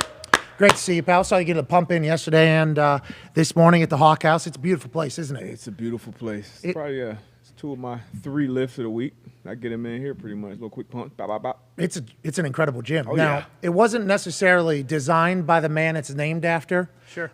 He was a part of the process. He delegated that work, much like Petro did to Vig and Deepak. Right. AJ kind of, delegated the work to Anthony Schlegel, a man who lifts with Tim's on. Yeah. He's an Italian man who will take a knife, I believe, and stab a hog right in the heart. Mm-hmm. And then he will go right into a locker room and rally the boys like nobody else ever could. Was once the strength and conditioning director of performance for the Jacksonville Jaguars. Oh. Also on the box of Buckeye Heroes alongside AJ Hawk and Bobby Carpenter. He put together a fucking great gym in there. Absolutely. Now, the spacing of it all, we're going to have to figure out. Sure. The moving of it all, we're going to have to figure out. But we're going to get yoked up just like the man joining us now, who's a college football national champion, a Super Bowl champion, Ryder Cup champion, and COVID survivor, multi-time, AJ Hawk. AJ, the gym's awesome. Well, I don't know. I can't wait to get there. I was just texting Schlegs like 20 minutes ago. He was asking me about it. I said, I don't know, man. I know I need to get there. I'll take some pictures in person. I know there's a lot of different touches and things that I want to add. Well, okay. So you had a grand vision. Like, hey, I'm going to take a look at it from the... Yeah, I'm not there. It's hard if you're not there to remotely do it. I know the shape of the room is weird, so I need to be there in person and see that. And then, okay, how are we going to use the space? So what AJ's saying is, at the beginning of this room that was named after him, right? He kind of zoomed out of the photo. Yeah. You know, he zoomed out. It was just kind of a bird's eye. Yeah, kind of, yeah. 30,000 foot view. Yeah, he was just like, but now that it's almost finished, he's like, let me zoom into this thing and really dive into the details. Wait till you see it. I know Schlegel's connection with the cardio equipment completely fucked us, but everything else was great, so that's good. So there's no cardio equipment in there just yet. It's supposed to come next week. You should be very proud of the room that dawns your name, pal. It is a beautiful place. Can't wait for you to get out here and experience it tonight AJ, this is a big-time Thursday Night Football matchup. Two old rivals clash in a 3.5-point differential game when the Pittsburgh Steelers travel to Bronny the Elf's house and take on the Cleveland Browns. What are your early thoughts on this game? Obviously, if you want to give your pick like D-Butt did earlier, you can, or you can just kind of take it in and wait for Coach P's keys for both of these teams. I could give my pick right now, but I actually will wait for Coach P's keys because that could sway me one way or the other. I don't know, but I'm definitely leaning heavy one way right now, and it's not in the Steelers' direction. So okay, really? So all right. So he just I made love his the pick. defense. I'm just not sure how many points they can score. I don't know. I'm not sure how it's going to go. All right, so I'll make my pick then too because our super Might boost as well. is we have a super boost up. Oh, okay. So Thursday Night Football, not normally a super boost time. This is almost a parlay where we're all going to ride together and let's celebrate a no sweat bet here. If we bet and we lose, we get it back in free bets. If we bet and we hit, we celebrate on Feel Good Friday together as a team. I think we've had like 10,000, 20,000, 30, whatever the number is riding alongside of us. Tonight we're having a super boost. You know why? Because our last super boost hit. So if our last one hit, why would we ever put any brakes on and wait all the way to Sunday? This is our next opportunity to have another super boost hit. We're going back to back. Pittsburgh Steelers. +7.5 alternate spread. Okay. Love that. Nice. Okay. Najee Harris, 1 touchdown. Nick Chubb, 1 touchdown. From +550 to +800. This is another massive bet. Come on. This is a long odded parlay to begin with at +550, boosted to +800. Steelers are getting 7.5 points in a game in which nobody thinks there's going to be many points, so you would think more than a touchdown would be enough. We just hit on Sunday, just hit for 14 grand on Sunday. I feel good about it. AJ, do you love this or do you hate this? I do love this. Now the 7.5. Now that you got that bump to 7.5, I do like it. But yeah, I mean plus 800 odds on this. Yeah, this seems like a no-brainer. Yeah, you bet 10, you win 80. I'm not sure the super boost can be your no sweat bet though. No, probably not. Yeah. So I think that needs to be said. You cannot, even if you opt into the no sweat bet, I'm not sure a super boost is a part of the no sweat bet thing. Now we'll have to have somebody reach out to FanDuel and see if that is the case. This is just for us to go back to back, back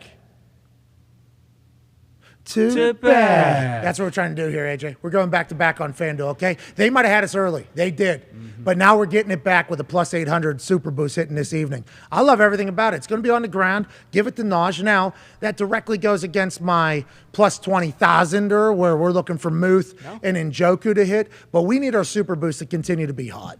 Those can still be the first 2 touchdowns. We get late in the game. You need to chew some clock a little bit. Let the boys run. Naj, Nick Chubb. Both these guys get a touchdown later. We don't need them scoring touchdowns in the first quarter. Now, D-Butt, you've gotten into the game of posting super boosts on FanDuel Sportsbook. AJ, did you see this? I know it's coming to Ohio January 1, but I don't know if you saw it on social media or not. Darius had his first promoted super boost on FanDuel. First one. Great. He's in a suit, I think. They have him on. Awesome. Looks awesome. Yeah. The graphic looks awesome right there on top of the number one sportsbook in the world. Huge odds. Huge. Looked great. Everything looked good. Yep. And even talked to Darius a little bit. He loved it. And we said, hey, it's a different game now whenever you're out here promoting these. Yep. It didn't hit. Your next one's going to hit. Tonight's going to hit as well. Let's continue that positive momentum and mojo, D-Butt. Yeah, I need some Jerry Jones optimism probably to get me through the season. But, Tone, I forgot the, what do you say, 2% or less than 2% chance of a +800? Yeah, so, I'm going to keep swinging for the fences. Now, we would like to congratulate Tone on the birth of his baby. Congrats, Tony. Good luck tonight. Came early, but I do believe healthy. Yep, so good. Wasn't expected, was, potentially a few more weeks. Came out of nowhere. They have been, I think, all signs point to great times. Mm-hmm. And Diggs is going to be such a good dad. I cannot wait to watch it. Congrats to he and his wife. Him giving the percentages of the bets that hit, those are for normal bettors. That's right. Okay? That's not for us. Nope. We just hit one. AJ, we just hit a plus big. I forget what it was. It ended up being like 7 something, I think. Plus 720 on Sunday night or whatever it was. I love this one, by the way. This plus 800. Well, Darius hasn't hit. I mean, the one you hit with Fields was what? Plus 1,200? What's that? The bet you had with Fields and plus 1,300. Yeah, that was huge. So am I hot right now? Feels like it. How do I do on my game day selections? Does anybody know? So that's not something anybody keeps track of. Like, I asked They them. have to. Well, they do. Somebody does. We don't know until we won't find out. They don't show Saturday. the next week. No, they don't tell you the picks. Oh, that's because that's just Super Dog. You only know the Super Dog picks, which I got completely fucked week one. Our book, the best book in the world, the largest book in the world, the authority on sports gambling. FanDuel had it at 7.5. Whatever book they got the line from at 7, it ends up being 7. I cover with, in my brain, I'm going off those ones. I had to adapt a little bit. Now, them not even giving me a point for, a conflicting line. Poppycock. It's bullshit. It is bullshit. But we came back this past week. Obviously got the Kansas one. Love that. Everything about it. Easy Now one. we're going to start moving. They don't give overall predictions, but I think I had a pretty good week on the college game day. What if this is me now, AJ? What if you won, You won 10-6 last week, an unbelievable performance. What if we're I just... probably went better than that. No, you No, laid you an egg did. on Monday night. Yeah, it was bad. No, I won one of the bets for sure. Yeah, you won 10-6. I ended up going, or 11-6, sorry. What's 11-6 mean then? Oh, okay, sorry. Yeah, it was 10-6. It went to 11-6. And by the way, who knows if this is right? Because remember, the first one we had was wrong. I won 9-9. I'm batting 500 in these particular picks. But what if we just always win now, AJ? What if that's our new thing? That's what we do. Why? Someone has to win, don't they? Exactly. Yeah, normally it's the book. Not anymore. Now it's us. Now it's our time. 2022. Hell It's a yeah. new day. All right, let's hit some conversation pieces. Austin Eckler went on Twitch and gave a full injury update on the Los Angeles Chargers, and I love hearing it because we're getting a piece of information that we wouldn't normally get. I'm excited to hear what the Chargers' thoughts are around this. I would like to say thank you to Austin Eckler for doing this because it certainly helps us. Never heard this type of thing done before by an active player, especially a captain. I think he has a C on his chest. So maybe it is a planned thing from the Chargers, or maybe this is just what the future looks like and we can all be very happy about it because we get actual updates. This is what Austin Eckler said on his Twitch just the other evening about the full injury status of basically everybody on the Chargers. Had a big old smile. Him and Corey Lindsey were sitting there next to Herbert. each other in the training room, and I said, "Hey boys, what's going on?" And they asked me how my weekend was. I said, "You guys getting better?" He said, "You know what? We're going treatment. We're gonna see what we can do." And so, I mean, with a big smile, I'll take that, man. You saw him. This man was putting it on a show, even with some cracked ribs. That's what I want to see from my guys. And then, it's a thing where it's kind of like I feel like a week-to-week kind of thing. We're gonna see how he's feeling. He's played with cracked ribs before. I don't know if that's out, but he had cracked cartilage before. Didn't know that. So I mean, I'm expecting him to be good. Yeah, that's our guy. He's gonna go out there. He's gonna do his thing. He'll still probably throw for some crazy amount of yards and throw some touchdowns. Easy. It's Herbert. Keenan, I'm not sure what's going on with Keenan. I don't think will. anything's come out with him yet. He's still got his same stuff going on. Out. But I don't know. You guys know more than me. Doubtful. I don't know about the reports. You guys know more about. No, we don't. You just told us how people are acting. You know a lot. Yeah, you just told us how people are acting in trade. I appreciate that. Herbert's playing, it sounds like. Yep. Lindsey, we're not sure. And Keenan Allen's out. If we were just to read into that. And now Eckler, we are fans of. We love his story. Absolute dog. He sounded like a coach kind of addressing the medical status of his entire team there, though. And I hope this becomes a regular, AJ. I'm not sure how the Chargers feel, but I hope this becomes a regular AJ Hawk. I mean, I think we should push each team to select one player that they give us injury updates every week, whether it's on Twitch, wherever they're gaming, whatever they're doing. This is like an insider. Pay this dude. Let's have somebody pay a player on each team to be this guy. I walked in the training room, looked a little glim in there. I would not be expecting Herbert to play this. It looks sad. I don't know if it's been out there before. He's played with rib cartilage He's not before. smiling. Not smiling this week. He's pissed, dude. There was no Vibes were show. low. I said, how you doing? He said, fucking terrible. I got a broken rib. I'm not going to be able to play for 3 weeks. It's like, hurts. So what does that mean? So you tell me. You guys know more than I do, though. Hilarious line by Eckler. I've never heard anything like this before. I enjoy it. I assume he's going to have a conversation with Staley where they're going to be like, hey, you can't do this. And Chuck has had to have conversations with me, not about giving away any competitive advantage, just about maybe some stories I've told or a joke that has nothing to do with football, which should not be any conversation with anybody at football. Hindsight, but that's just kind of how it goes. This particular thing, I've never heard this before, and I wonder how it'll go on the back end there for Austin Eckler. Yeah, I don't think it'll go too good. I know if if this is Belichick, he'd be fined the max, probably $50,000. Conduct detrimental. You don't put injury news out, not your own, and especially not your teammates. But I I mean, I got Herbert. He's my fantasy starter. So Great news out of Eckler. I got two on the bench. Whoa. He's playing the Bills defense this week, so I want to go with Herbert. So I'm glad. Hey, thank you, Eckler. Yeah, thank you, Eckler, for the information. And we like Eckler, and we don't want to bury players ever. But as we were all watching that video, we're going, well, fuck, this seems to be an interesting style of getting some views around here. And I feel like we did learn some stuff out of the whole convo. Yeah, absolutely. Keenan Allen didn't play last week, so clearly his hamstring is a pretty serious deal, and it doesn't sound like he's playing at all. Because when you say, like, yeah, Corey Linsley and Herbert are joking around, they're feeling good. Keenan Allen, I don't know. I mean, I think you can put together, like, yeah, Keenan Allen probably not doing as well as the other two. But, I mean, huge news for Chargers fans. I'd be pumped if I was Chargers. What if Eckler, by the way, what if Eckler's gaming everybody? What if Keenan Allen is playing? Yeah, Herbert and Lindsey Herbert are not playing. Yeah. What if Staley said, all right, look, this is what we're going to do. I need you to go on your Twitch and just say the opposite of everything. You saw Herbert today. He couldn't breathe or whatever. He was in a wheelchair. Get in. He was having a good time. He's smiling. He's playing. Who the Chargers got this week, we can easily make them think that he's playing. Linsley, our game changed completely once he got hurt. Best center in football, some people say he's fucking, they're having the time of their life. Keenan Allen, who we all know is coming back this week. It's going to be a bit of a surprise. You fucking. He looks terrible. Jacksonville Jaguars are coming fresh off a win against the Indianapolis Colts in which they dominated them. We need to keep them on their heels, not knowing any information. Fascinating to me. I appreciate Eckler doing it. Excited to hear the drawback, fallback of that whole thing. It has come out that the Browns, I guess, was a defensive players-only meeting, not an entire team. So us thinking Jacoby was the guy, especially after seeing the NFL Films clip of Stefanski and Jacoby talking, where Stefanski says, this is terrible, let's just move on, and Jacoby's devastated. That empowered us to think, oh, it's definitely Jacoby that pulled this. Allegedly, it was just a defensive players-only meeting, and that has to be because of what D-Butt showed and everything DB yesterday. We need to be on the same fucking page. We also don't need to be going to the media and saying, like, I did my job, nobody else did it. I assume that's what's taking place here, AJ? I think so. With how they question the guys in the secondary, and they're like, "Oh, it wasn't my fault, but I'll take responsibility." And then there's kind of like the back and forth thing. Like, you never want to be placing blame through the media. So that's probably what they're trying to clear up. And I don't have an issue with it. Like, hey, this is guys. If this happens again, like, this is how we should probably handle it, at least outside of this room right here. So it looks like we're a united front. I have a pretty good memory, but also a terrible one. I don't know who it was that said it on that screen right there. So it had to be within the last couple of days. Who said anytime you're having a players-only meeting, that means the locker room isn't getting it handled.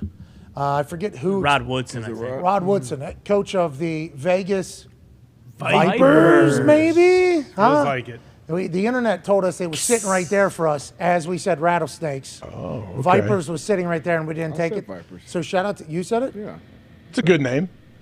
Did he say okay, yes? D-Boy. You also made that shot at the end of the show. I think I heard D-Boy say that. Okay. We get it. Yikes. Cost the company a lot of money. Lying through his teeth. Anyways, the XFL Run the tape back. They will be debuting. We you don't want that. Yeah. You don't want that. It looks No, not the shot. The shot was real. We all saw it. Well, we all in here saw it. But I said Vipers. Okay, so did Rod hear that, you think? And did he say no to that? He said, no, I think he only heard maybe rattlesnakes or something like that. He said yeah. we were close. We were in the ballpark. I don't think he heard me say Vipers. Everybody was kind of throwing shit out there. So they're debuting team name and – Hold on. Let me – hold on. You know what to do. All right, I'm going to take a shot here. You know what to do here. I'm going to take a shot here. Zito, let them know. This one's for if this goes in, we're definitely hitting our super boost tonight. Hell yeah. Okay, if All this right. goes in, Come we're on, Pat. definitely hitting doubt our super about it. You can boost. do it, Pat. All right. got this. Here we go. Yep. Ready? I'm Left-handed. There we go. Yeah, there you go. Yeah, throw it underneath your legs.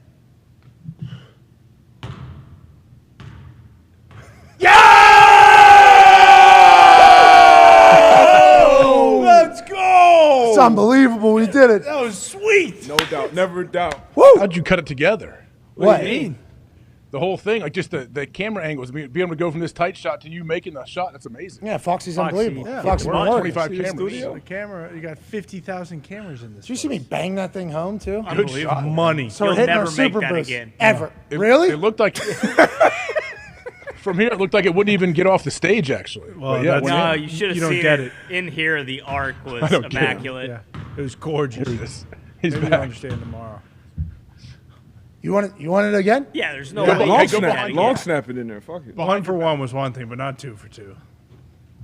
Stand on the chair and long snap it. There's Oh, no way. shit. There we go. There's no way. Oh my God. Oh, he's got it.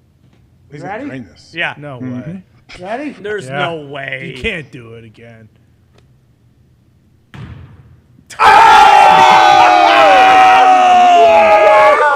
That was awesome. Yeah. Holy shit. Yeah. Take notes, dude. Perfect. Woo! Wow. Bangarang. That's unbelievable. Holy shit. Yeah, fuck you, AJ, huh? How about that? It's because you were hanging out with the Dude Perfect guys at WrestleMania. I know. That's right. It just kind of rubbed off. First time standing on the new chair. Yeah, how was it? Pretty And you made sturdy. a shot? There's carpeting. Yeah, and I mean, Obviously. No seriously, big deal. Is that a good? That's good mojo for our. Oh yeah. Without a Great. doubt. And we get more Dude Perfect tonight on the Twitch stream. Yes. Yes. Are they an option on every Thursday night on Amazon right there? Are they doing everyone? I actually don't know. I just assumed they were. Foxy. Oh, Don't get Foxy. me pumped like All that. right, Foxy. There's no way. I'm watching the they're doing StatCast or whatever. Yeah, for sure. Going to have that one on because the amount of anytime touchdown scoring bets that I've put on every single game is alarming. And a lot of the players, I don't know who the fuck they are. So that StatCast thing is like a video game and says, hey, the guy you didn't know existed that you bet on that was plus 750 to score a touchdown, he's right down here at the bottom of the screen if you'd like to know that he is on the field. And then you don't see some names. It's like, oh, the guy I bet on never going to be on the field. That's great news. I enjoy that StatCast a lot. Yeah, do you know how to get to it's called Prime Vision, right? Because I think I didn't even really look for it last time. I just opened up the Prime app and, watched the game, was on the main screen. How do you actually get to the alternate broadcasts? Like, did you have to search for that, or was it just I hit the another down option? arrow. I hit the down arrow. There was like 4 Oh, options. suggested for you? What are you talking? Are you a fucking noob, dude? Sounds like a rube. No, I just turned it on. Dude, it's right there. How? It wasn't. How'd It you wasn't turn it on? on the Prime app. It wasn't. Mine, literally mine, Prime. Bam. Do you want to see the game? And they didn't have the pre-show option. It Oh, was on. bummer. It was just the game was the one being marketed. It was Kirk's face and Al's face on there, and it was before the game though. So I think they should potentially think. And I'm not giving anybody over there any ideas. They got big brains. They can figure it all out. They have enough money to figure it all out. I think it should have like what's currently on, like kickoff show is That's what I'm currently saying.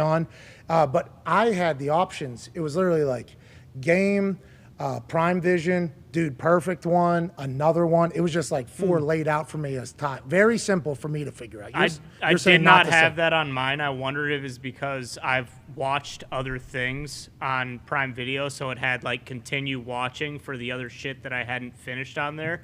But it didn't give me multiple options for the broadcast. The only Ty sounds option- like me. You sound like me, Ty. When I'm usually talking about technology and I'm the old guy and can't figure it out. That's what it sounds like. Yeah, but AJ, normally you deflect and you say like, when I'm trying to explain to my parents, it's not like it's not ever for Pistol or for Right. Chopper. It's always for AJ.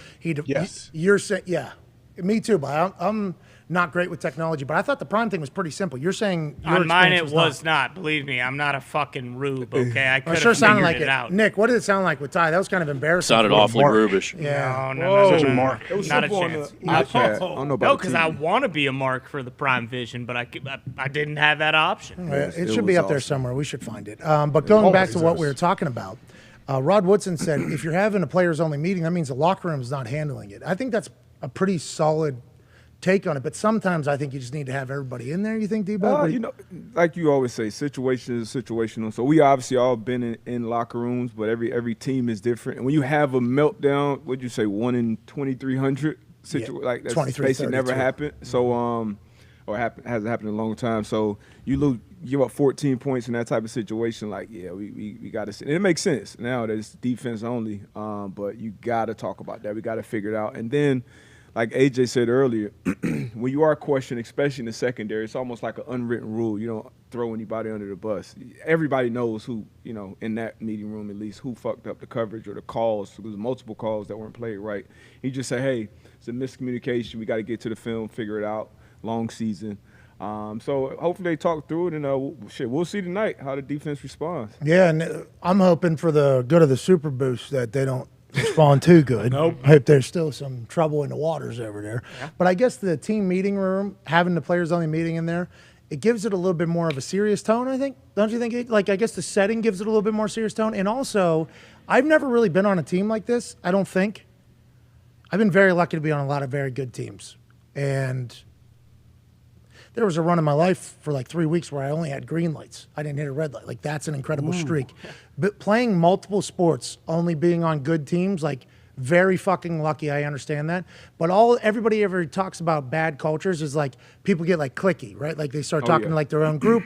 And in that group, like empowers the bad thoughts that are happening even more. And then that separates that group from another group. So maybe there was a chance that was already happening in the defensive side because of what Denzel said. And maybe there was a lot of blame potential to go around. So having the players only meeting, maybe it brings like, hey, see you guys meeting over there. We see you guys talking over there. We see you like we can't have it. Maybe that's also what happened, AJ, I guess. Think of the D linemen. Think how pissed the D linemen probably were when they turn around and they're like, what is happening? We're rushing. We're all dying out here trying to get after the quarterback, and they see that happen. Then also the DBs at other times when quarterback has all day to throw, they start to blame. Like that, blame can be thrown. And when that starts happening, guys start pointing fingers, bad things happen. So hopefully they get that cleared up. Flacco did not have all day to throw on that first, Corey Davis touchdown that right before they did the onside kick. I'm pretty sure they got to Flacco, actually. But Flacco just tossed up because there's no one 15 yards in between anybody. And also the D-line was working as hard as they ever had because Footsteps was running around like Michael Vick back there. Yeah, so maybe, well, of course. He was. I mean, look, I saw Flacco, and then all of a sudden I blink, and he's gone. He's off the screen. He's moving so good. There's some behind-the-scenes footage that we got to see, and I don't know if we're going to do an NFL Films package this week or not because, of how – I don't know. I just don't know what we want that feature to be. We're very early in the entire process. We got to see some clips. Flacco seems to have his swag. He's a dog. Back, but I do like that the Browns are like, we fucking lost to Flacco and the Jets, okay? Team meeting now. Everybody needs to get in here. Denzel, we don't know what the fuck you're saying, all right? But we do know that half the secondary hates you. Defensive line, you certainly hate those motherfuckers back there because of what happened. We're in week 2. Can't have this happening, all right? Are we sure they were talking tactics, or was it a possibility that maybe Myles Garrett had written a new poem that he wanted to read to the team? Well, all right, a couple more things here to cover. Travis. That might help. He can write all the poems he wants. We have some breaking news. Zito just dropped into my right ear. Zito, incredible job, and also feels like the volume is probably right there. A couple times Zito has dropped into my ear this week, either very low or insanely high. Sure. It was almost like the pickles in my ear a couple times. This one seems to be just right. I appreciate you, Zito, and everybody in the back, maybe even Paulie fucking Bruno for diving into that. Philly dirtbag, incredible audio guy, who's no longer with us at the studio, but we appreciate all his, commitment to this building. Thank you, Paulie. We have breaking news out of Dallas. Ladies and gentlemen, there are photos of Dak Prescott throwing a football on the field. This comes from Jory Epstein at Jory Epstein. Epstein. Huh, I'm not saying it. Any There's relation? What do you mean? Remember, there was a PA announcer for the Baltimore Ravens named Jerry Sandusky, spelled with a G, and everybody attacked Jerry Sandusky, who had done his job great. After the Penn State, Jerry Sandusky with a J was doing terrible things. So just because she has the last name of somebody that had an island and did a lot of terrible things, Submarine. and is potentially a spy. New AJ. Still out there, too. Yeah, exactly. Certainly. Yeah, Really good face. cover would be to, change the name to Jory. No, Jory works for y'all, who, nonetheless, still a company. Cowboys quarterback Dak Prescott still has stitches in throwing hand thumb per McCarthy, but he participated in some fundamental work today. Joined Cooper Cush, Will Greer for footwork drills through Dak didn't grip or throw football as they did. Dropbacks on air during pat and go. So Zito was in perfect volume in my ear, but certainly I did not hear you properly. I thought you said he was throwing footballs. That Jory Epstein just said he was not throwing footballs. He's taking dropbacks, not throwing the ball yet. At least he's getting his fundamentals, staying healthy, because Jerry said, in my mind up here, he can be back fucking next week. Now, it all depends on what that thumb's going to do. It's great to see him out there. Great to see him doing his thing, but this isn't unexpected, I don't think, with a thumb injury for a guy as tough as Dak. Right, AJ? Yeah, I guess depending, like what Jerry said, he can't hurt it any worse, I guess, if he comes back. So it's just how he can handle the pain and if he can grip the ball. I wonder if he'll wear a glove. He should wear some of those nice gloves. Oh, him joining Kenny Pickett and Kurt Warner, Peyton Manning, and Teddy Great Two reason Gloves. to do it. But it looks like he's holding on to softball. Softball's pretty fucking big. Right? Yeah, that's huge. Feels like he's going to be back next week now. Just seeing him out there even. He still has stitches. So? Brady had stitches. What kind of surgery is it? Where did they cut in? Like, where did he fix? Bennett? What part of the thumb? Bennett fracture, I believe, is what it was called. man, I wonder what that feels like on your thumb, especially if you're an NFL quarterback. I mean, wonder what it feels like. You've broken every finger 15 times. I have 0 broken bones, but I'm wondering as a quarterback how bad that hurts. What? You never broke a bone? I have not broken a bone. A tooth is a bone. Listen, this is just like okay. This is just like a concussion that you say you never had. Just because you've But I never haven't broken a bone. It's torn ligaments and stuff. I never broke a bone. That's crazy. Okay.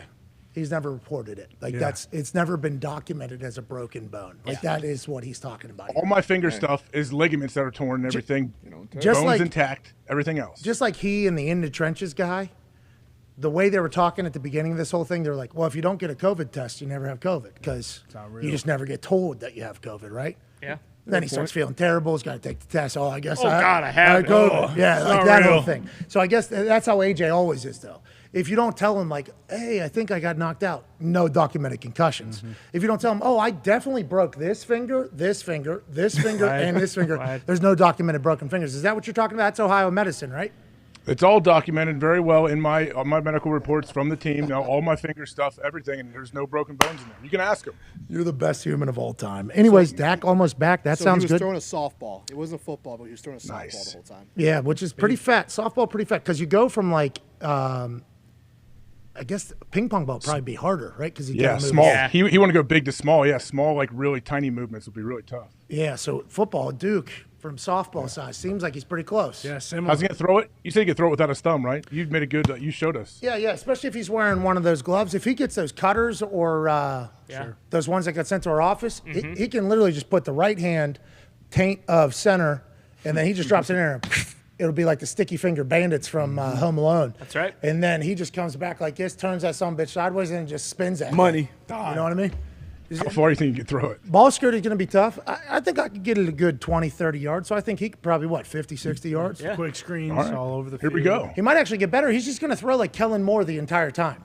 That is literally how Kellen Moore threw the ball. It's like a shot right? put? Yeah. Yeah. I mean, it kind of. I think it's more like you're setting like a hostess or a server. Sure. With the tray, and you're just flipping the tray all Just throwing a curveball then. Boom. Like Vig was learning how to throw a football yesterday, played cricket in Chennai, India, had an arm. He was learning how to throw a football. The flip of the wrist on to get a spiral was basically the only difference. He started figuring it out, by the way. Had to javelin line up because I guess that is the cricket move, but he was able to throw it. Dak will be able to make do. But if Cooper Kush continues to win, will they even need it? Who knows? You think Jerry asked him to see if he could throw left-handed at first with Dak? Well, you think while you're healing your right, you could throw lefty? If Dak Prescott comes back within 2 weeks, Jerry Jones, always being positive, smarter than medicine, is going to amplify tenfold. And I hope it happens because Jerry will then get right on a mic and he'll say some absurd stuff. And then if it happens, it's like Jerry's at home eating that fucking Egg McMuffin with the salt on it. Whatever he's doing. He's like, I fucking knew it. Why am I smarter than fucking everybody? Why do we even pay doctors? What are we even doing here? It's possible at this point, I guess. All right, let's get to a break because on the other side, we have something we have been waiting for all week. Hell yeah. Yes. It is time to learn why and how the Pittsburgh Steelers can win this game tonight against the Cleveland Browns. They're going into Brownie the Elf's house as 3.5-point dogs in an AFC North rivalry game on Amazon Prime. Coach P's Keys will be on the other side of this break. We'll see you in 5. Take 5, AJ. Five.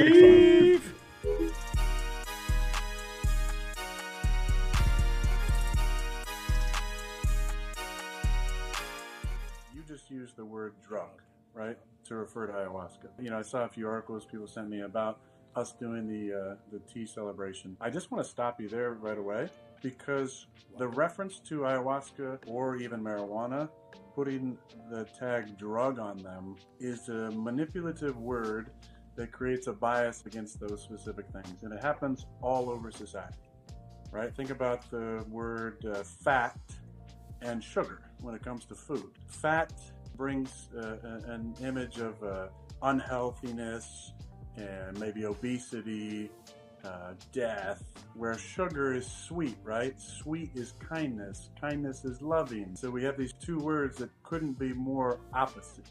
Fat, high fat foods are actually usually pretty good for you. Foods with high sugar are terrible for you. And sugar, you cut sugar out of your diet, and it has an immediate impact on your cells and your body, especially if there's, cancerous growth in your body.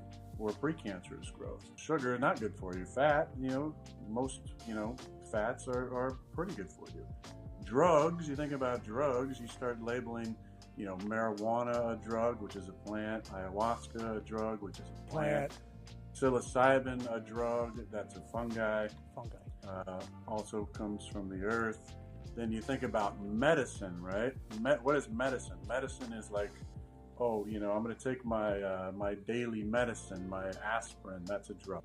Cough medicine, well, that's a drug. That's not a plant. Those are drugs. Ayahuasca is not a drug. It has properties in it that have hallucinogenic abilities, but it's not a drug. We're talking about plants here. I think it's a very important point to make, and this is how words are used in our society to create a bias against certain things. And I do think that's important enough to go on this ridiculous tangent that I went on. No. To remind people how words are ridiculous. used.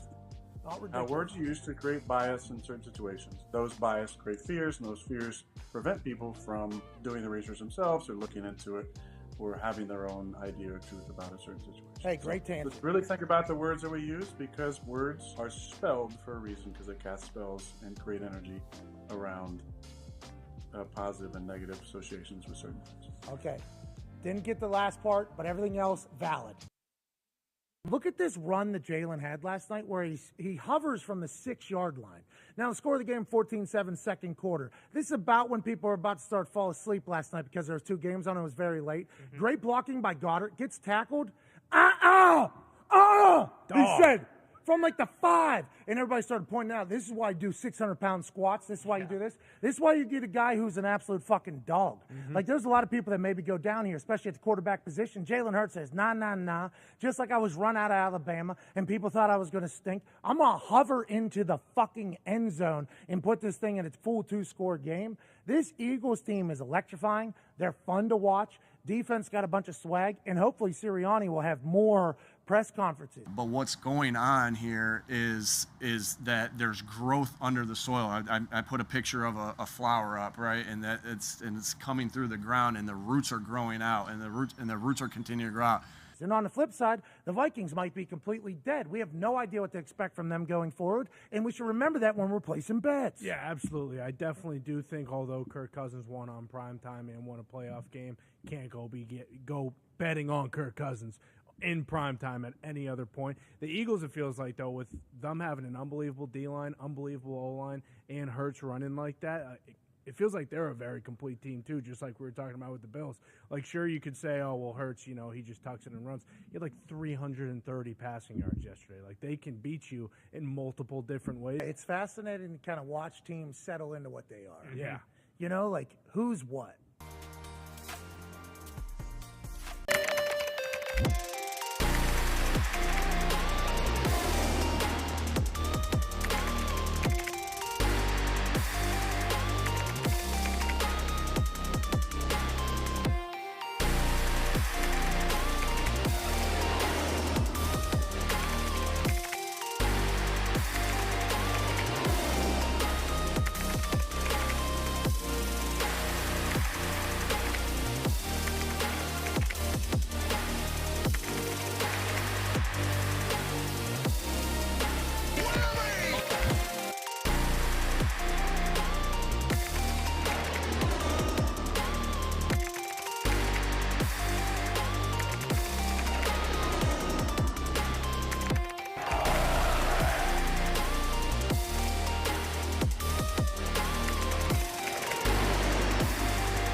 FanDuel No Sweat Same Game Parlay is back for Thursday Night Football. Yeah! Hell yeah! Place a 3+ leg plus 400 or longer same game parlay on Thursday Night Football tonight and get refunded and free bets if you lose.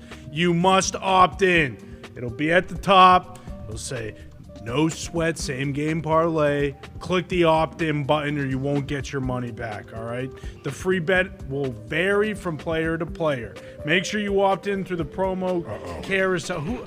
Bruce, did you write this in your sleep, Bruce? Good, Jesus Christ! Bruce, what are you leaving this guy out in the middle of the smoke I for? sound like an idiot, Bruce. Bruce, I sound like a fucking idiot. Do you care? You This just guy's got to added read words this? and then I acted just like it was added redundant. words. It's not redundant on there. Okay, I'll read it word for word. I'll read it word for word. We're Make trying sure to you hold on. opt in Hold through on, the poll. Connor. We're trying to support reader advocacy and everything. Yeah. That's true. And also, Bruce, guess what? I got 3 different fucking versions on here, okay? So how am I supposed to know which one to read, pal? Fuck! We'll do it next hour. What was the read for? I forget the read now. There's a no sweat bet tonight for FanDuel. You got to opt Yeah, in. make sure you opt in. Jesus Christ! Opt in.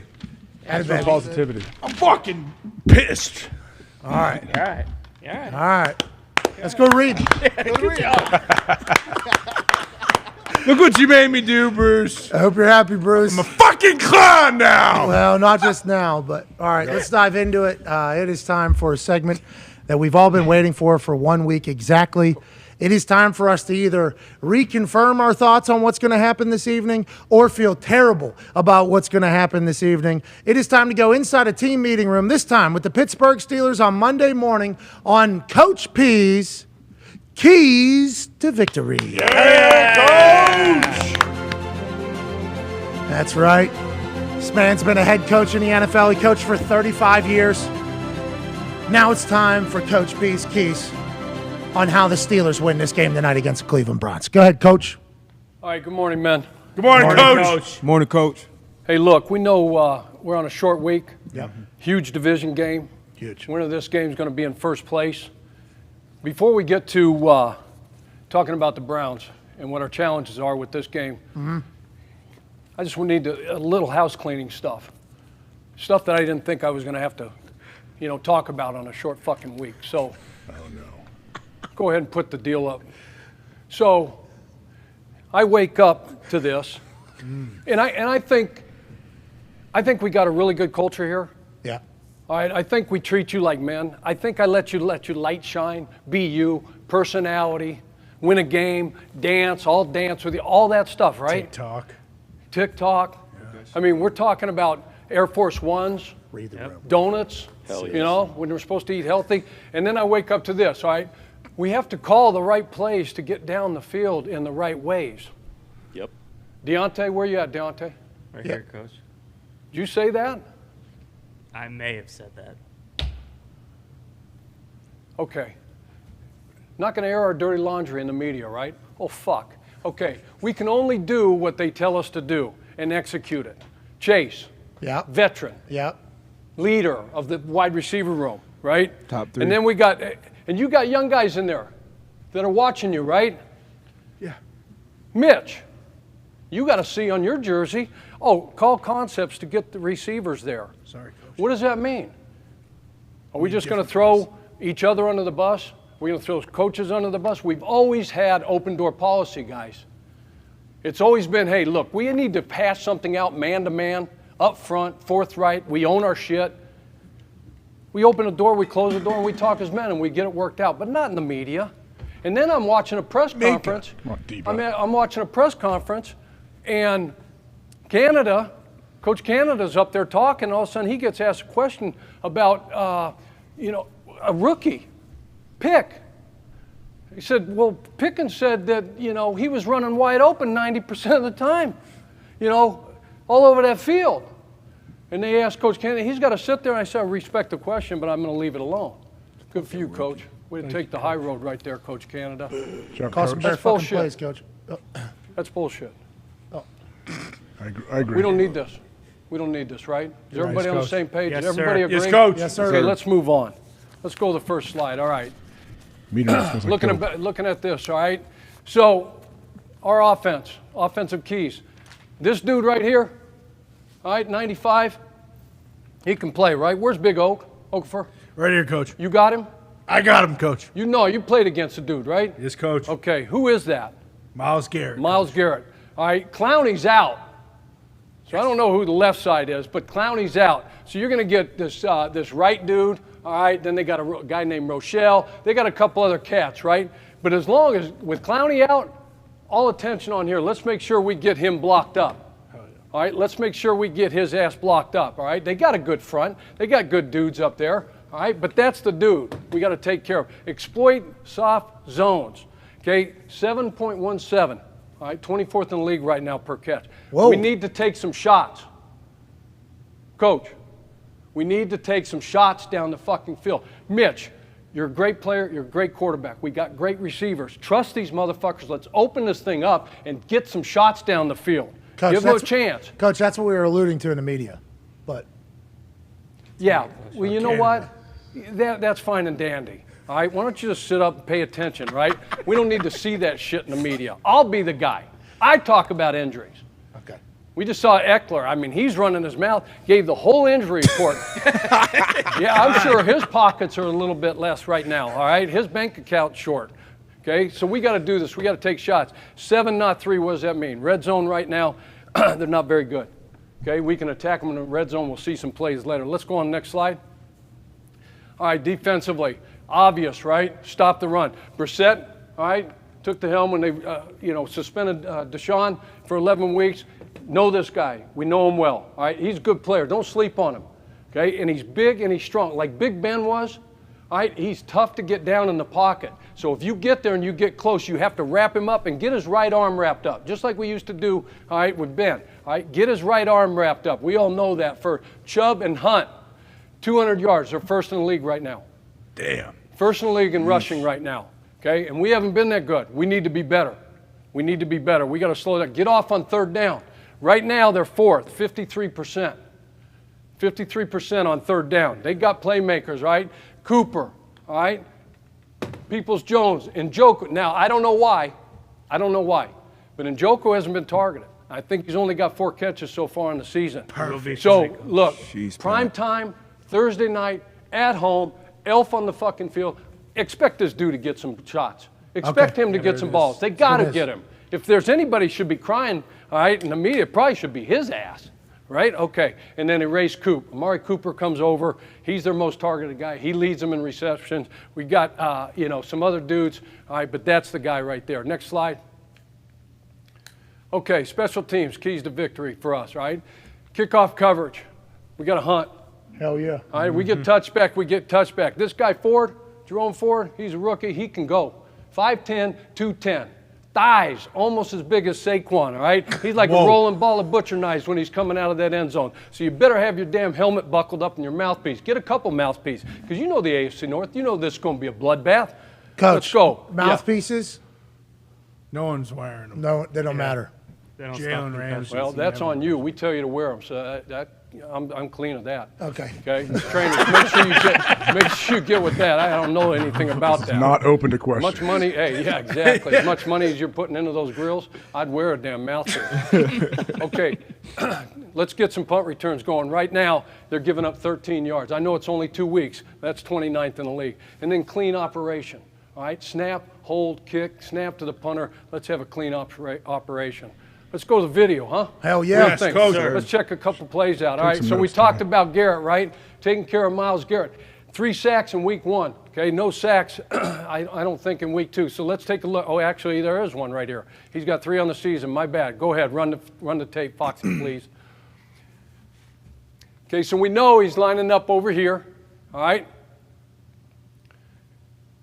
We could probably speed that up in the interest of time. There we go. Okay, we're about to kick. Okay, so run that back. Run that back. A little too fast. Run that back. Okay, so go ahead, Foxy. You're going to see a lot of split safety. You're going to see some cover 3, some cover 2, some cover 4. All right. But at least block the guy, right?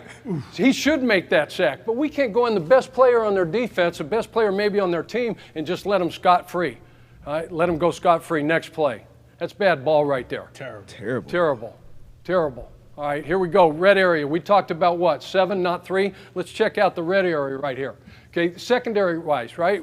Who's their lead dog, number 21? What's his name? Denzel Ward, number 1 draft pick, right? A couple years back, whatever it was. We got Newsome. We got 35, I think, in the slot. Let's take a look. Delpit in the back. They got good secondary. They got a really good secondary. Anthony Walker, he's the signal caller in the middle, number 5. Okay, go ahead. There you go. So watch this over here. You're going to get this coverage, right? 3-man rush. Go ahead, run it back. 3-man rush, we call it red 2. All right, red 2. Extra guy here, he's got the deep middle. Half over here. These guys are fade to flat in red 2 because it's really tight in the red area. So if we get a vertical, they're supposed to carry.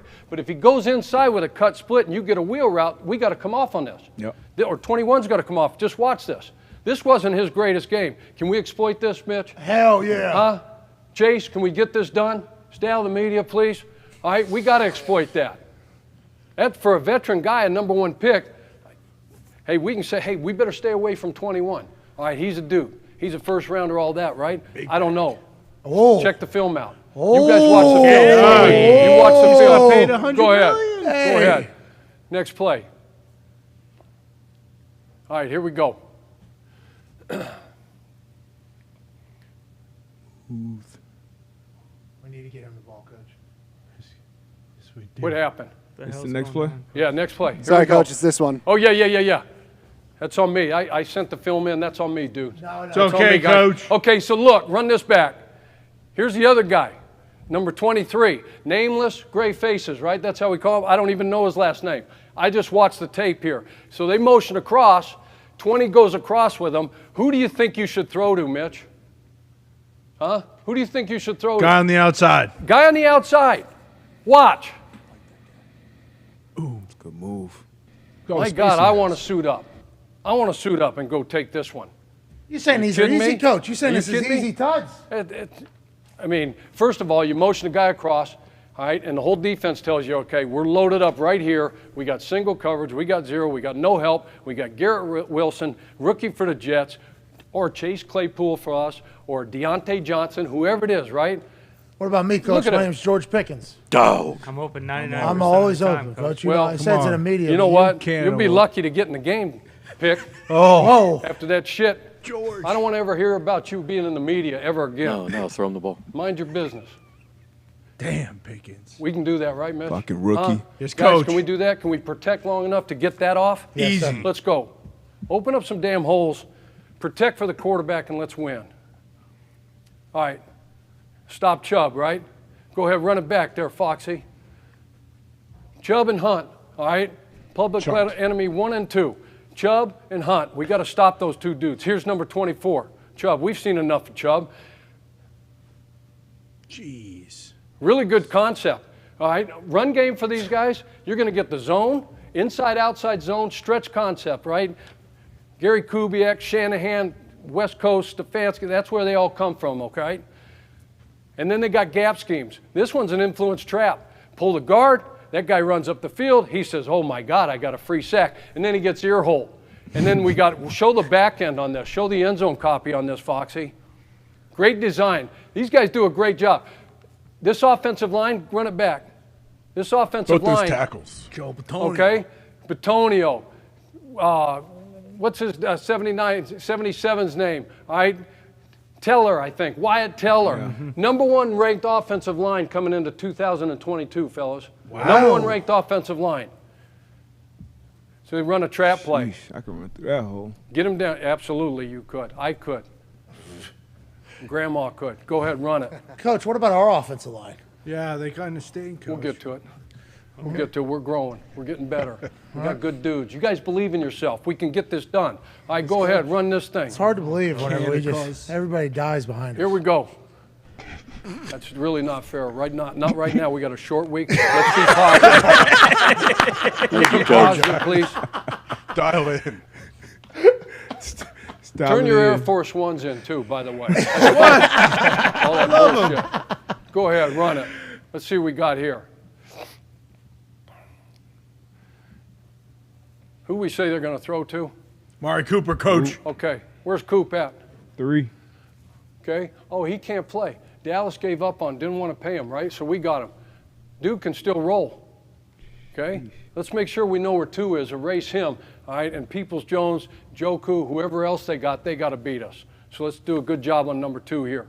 Oh. That's a route. Hey, do you see that, Coach? That's a route. Great job. We call this a levels route. Tier route, a levels route. Go ahead, run it, Foxy. They love this concept, okay? Stop it right there. Stop it right there. First level, second level, third level. All right, sail routes towards the sideline. Third down, what did we say they were? Mitch, on third down? They were 26th. Fourth.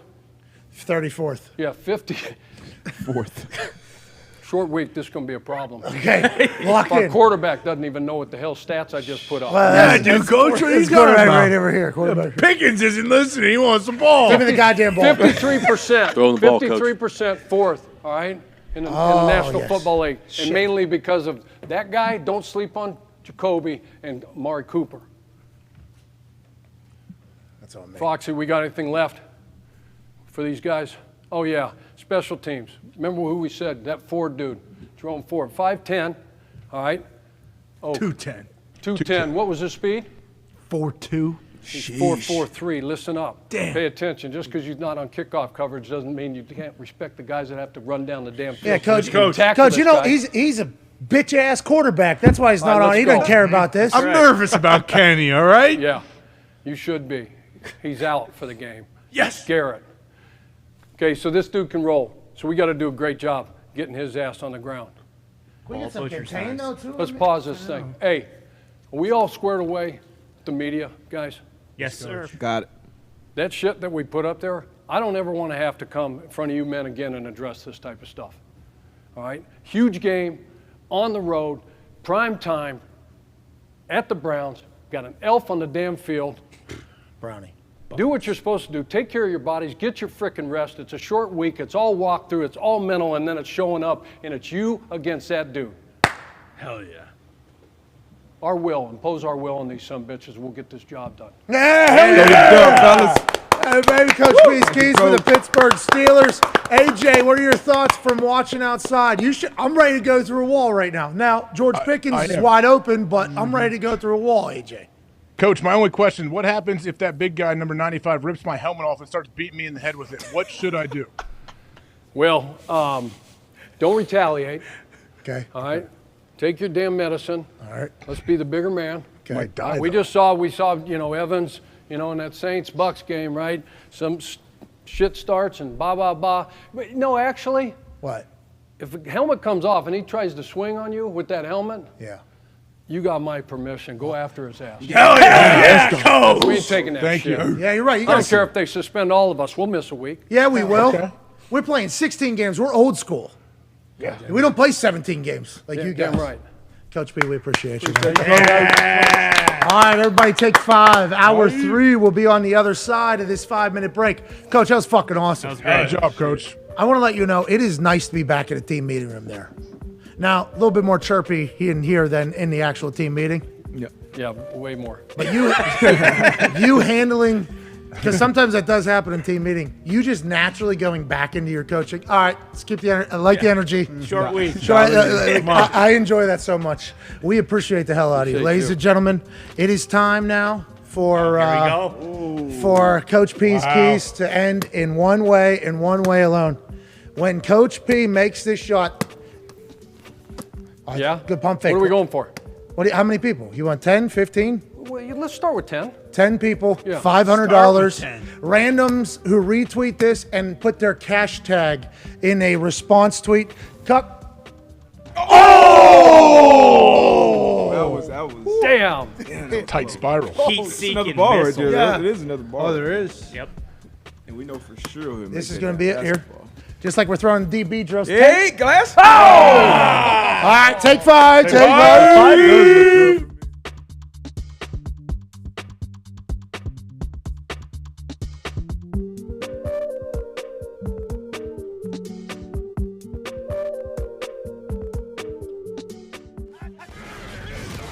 Big brain football. Man, I love this. What is it about this spectacular game that we all love? The passing, the running, the hitting, the kicking, the scheming, the drama, the athleticism. Let's go, let's go. Right here, big drop. I think it's a combination of all of those things, but I believe it all boils down to this. The competition level is fucking awesome. For the win with 2 seconds left. A finger can literally be the difference between a W and an L. What a turn of events! It's what makes football wildly fun to watch and in turn, wildly fun to bet on, but I digress. The reason I'm doing this segment every week is to hopefully grow the respect for the game and to give love to the players who make all of this shit happen. Not just their skill and their amazing playmaking ability. What I really like is the finish, man.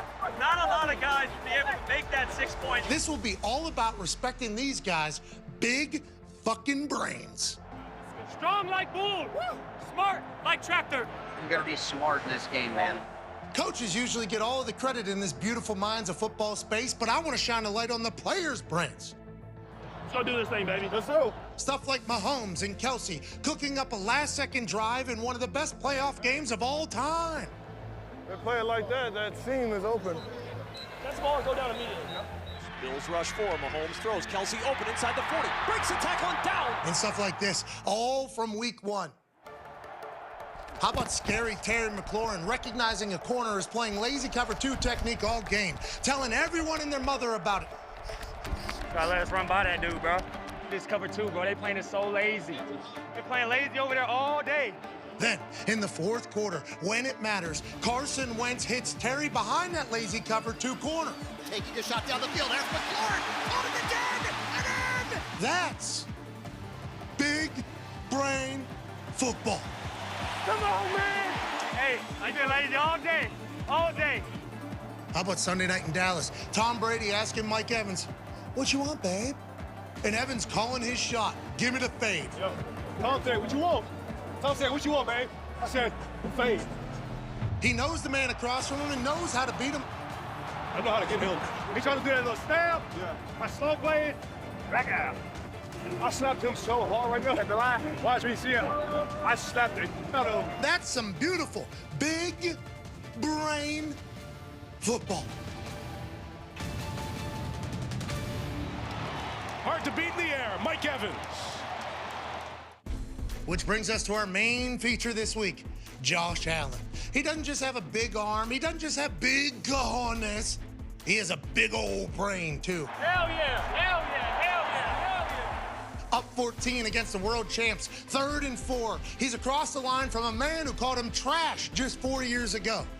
Allen knows that particular man peeks and cheats, himself a big brain player trying to gain an advantage, often with eyes more on the quarterback and less on the receivers.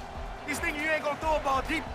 So Favre is literally looking and not even worried about you on the trips. Allen knows Jalen Ramsey loves sitting on routes, especially on 3rd and 4, the money down. So he tells his guy, Mr. Minneapolis Miracle himself, Stephon Diggs, "Hey dude, don't run the cold route, just go deep." Can you take us through the touchdown, just what you saw on that play? Josh showed me just run. Allen's hunch that 5 would peak and Diggs could get behind him paid off like a same-game parlay. Their corners were really looking at the quarterback, and Diggs just ran a heck of a route. Zone cover, Jalen Ramsey was trying to read the eyes of Josh Allen and let Diggs go past him, and Josh Allen soars it over Ramsey's head. The look on Josh's face when he runs up on Ramsey is quite a, "What was that, pal?" moment. I'm sure he's saying something like, "I knew you would do the exact thing you just did, so I told my guy to adjust and we beat your ass." That's not trash, Jalen. That's not a garbage pick. No, that's big brain football. Took him off and he gonna squat. It was simple.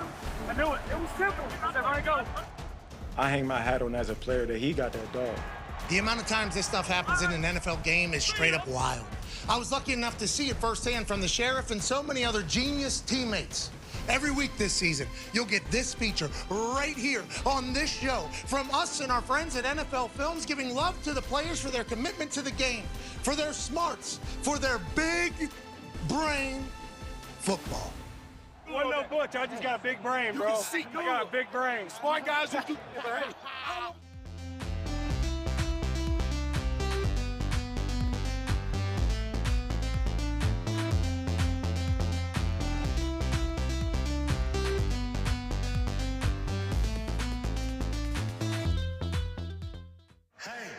Why? Let's go! This show fucking stinks, and the fact that you listen, we are very, very thankful for it. AJ, never cease to amaze me with your toxicity, pal. You got a couple of these? God damn it! What the fuck are you doing? Fuck Boston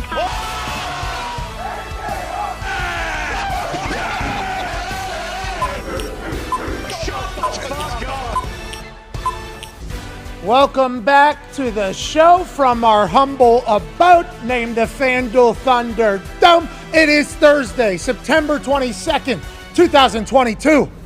We start hour 3 now. Football! As you saw on the big screen, the man who just chimed in with the football chant, a college football national champion, a Super Bowl champion who joins us for the last 2.5 hours every single day. AJ Hawk is here. The Toxic Table at Boston Connor at Ty Schmidt is here. A lot of negative news coming out from your two teams that you guys represent. First of all, Boston Celtics coach out for a year. More rumors to be unfolded. And your ex-quarterback stealing from the welfare group in Mississippi. So we'll go to Darius J. Butler, host of the Man to Man podcast. Thank you for joining us, D-Butt. Everything DB. Everything all right, AJ? I mean, I guess so. Yeah, things are falling apart over there, aren't they? Couple places. Toxic Table's in a bad spot. What's going on with the Celtics coach? He's out for sure for the year. Yeah, he's slinging his pole all over town. Using his penis as a kickstand in the facility. What? My God. I thought it was one consensual relationship. Apparently there's two now, and let's just assume maybe there's Allegedly. These are all allegedly. Can't keep his So goddamn dong. Let's give an actual take on this because there's going to be a lot of things said. So let's give an actual one. Mm-hmm. Ime might be one of the most charming people of all time. Never knew he fucking existed. He ended up getting married and having a child with the black community's Kelly Kapowski, Nia Long. He turns the Boston Celtics into an NBA Finals team his first time coaching. The guy seems to be an absolute stud.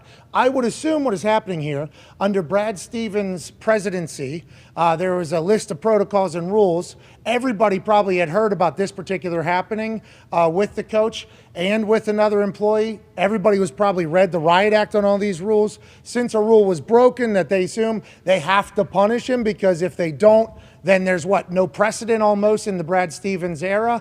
And now the public has to know about it because he's the coach of the fucking year and he's about to be suspended for a year. So obviously insiders are going to find out about that, which has completely come into a massive storyline that involves a lot of privacy, personal heartbreak that's probably taking place, and professional, downfall coming after the highest of highs. Interesting situation coming out of the NBA this morning out of fucking nowhere that everybody's talking about right now. Yeah, it is a bummer because obviously with him, the Celtics were a completely different team once they bought him. But you said it, the assistant guy from West Virginia, Joe Mazzulla, of course. Joe Mazzulla. Joe Mazzulla, good dude. Yeah, and he's because he was under, Udoka, bring him in. Maybe Becky Hammond wants to try her hand at the NBA since she already dominated the WNBA. She just won a WNBA championship. They're going back to back. Did you see that parade in Vegas? They can do both, though. It looked awesome. Unbelievable. So maybe Becky Hammond does make the jump to the Boston Celtics after winning the championship in the WNBA in her first season as a head coach,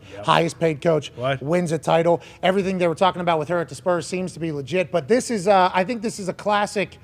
This is the protocols. I'm new in this role. If we don't, what do we do? Interesting situation that the whole world is. A year's a long time. Has this ever happened in sports? Unprecedented. As far as fraternizing, like somebody getting a year, especially a head coach. Yeah, a year is a long time. It's not illegal. Yeah. Is it like moral clauses that they have? I would imagine there's team rules and all these things. It's not illegal, but a full year is what's crazy to me, and they're still keeping them. Because the Celtics don't have to do a year. No, right? This is just team conduct. It's not league conduct. But what if this is like Brad Stevens is number one? Like, what if it is like, we don't know, right? Is it worse than we think? It could be worse than we think, right? Or I don't know, but they're still keeping him. They didn't fire him, though. So, the fact that it was consensual, too, it's not like sexual assault or anything like that, but I'm sure, and again, it's all alleged, but don't you think there's probably a pretty good chance like this shit was going down like in his office, like in the facility, which is probably isn't it a power structure thing? Isn't that part of it? Like power structure, like if you're you're considered higher up on the totem pole, it's tough. That whole situation. Stephen A. said earlier today that he didn't want to be the one to break more news, but when more details come out, know that I know. So he was like alluding to like more stuff coming out, and I don't know if it has or not. I guess the rumor around Boston, where Connor's obviously plugged in, is that there was somebody else in the building as well, and like is it? Sucks for his wife, man. That's- She just learned of it now too. Yeah, so this guy suspended for a year, not going to be able to be around the team and coach. And we assume his family is going to be in an interesting situation. He goes from coach of the year finals with a team nobody expected to this because of his own decisions. But a year-long suspension is a long time if they were going to do the precedent setter. This has to be something that Brad Stevens was like, can't have it in here. We don't know shit about fuck. This is not our sport. We're just talking about it as an actuality on interesting precedent being set right now in Boston, and it's a real story. Also, the Brett Favre story is a real story. Yeah. And now the story about the Brett Favre story, about him and Miss New, Nancy, and the governor and some other people taking money out of the welfare fund for the state of Mississippi and turning that into a volleyball program, building and brand new facility, multi-millions of dollars kind of being transferred from there to there, is becoming a massive story because it's not becoming a massive story, I think is what a lot of people are saying. There isn't a lot of chatter about this in some of the networks. Why do you think that is, AJ? Do you think it's because we don't fully understand what the fuck it is? Is this not juicy enough? What do you think it is, AJ? I would think it would be plenty juicy for people that like to read about anything like this, especially a guy like Brett Favre. Maybe just because he's been retired for so long. Like if he was fresh out of the league, would it be a bigger deal? I don't know. What do you think, D-Bud? Yeah, just what AJ said. Been retired a long time, and I think people kind of already knew Brett was a scumbag too. You know, this because of is the dong but, you know, stuff, people were comparing this to some other things that have happened while players or coaches are actively playing and coaching. Obviously, that's a much juicier story. So, you know, Brett's been retired for what? 15 years now? How many is it? 15? 2010 was maybe his last year? 12, I'm sorry. 12 years, so yeah. Long time. That is a long time, but he's remained relevant. Yeah. He is a pretty pivotal figure in the history of the NFL, storyline-wise, everything-wise. So you would think it'd be a big deal. I think if there is a ruling, I think when the ruling comes, I believe that will be a real. Are people going to jail? Are people going to go to jail here? So somebody in the welfare fund representative, I don't know if that's who Nancy New is or if it's somebody else that he was talking to in text messages. They are taking a plea, I believe. So they're going to spill everything. Yeah. But I would like to speak for like sports people that talk, and obviously we are not one of the main networks, and we are lucky enough to be on the internet, so we can say fuck. Hell yeah. And we can pick and choose what we want to talk about.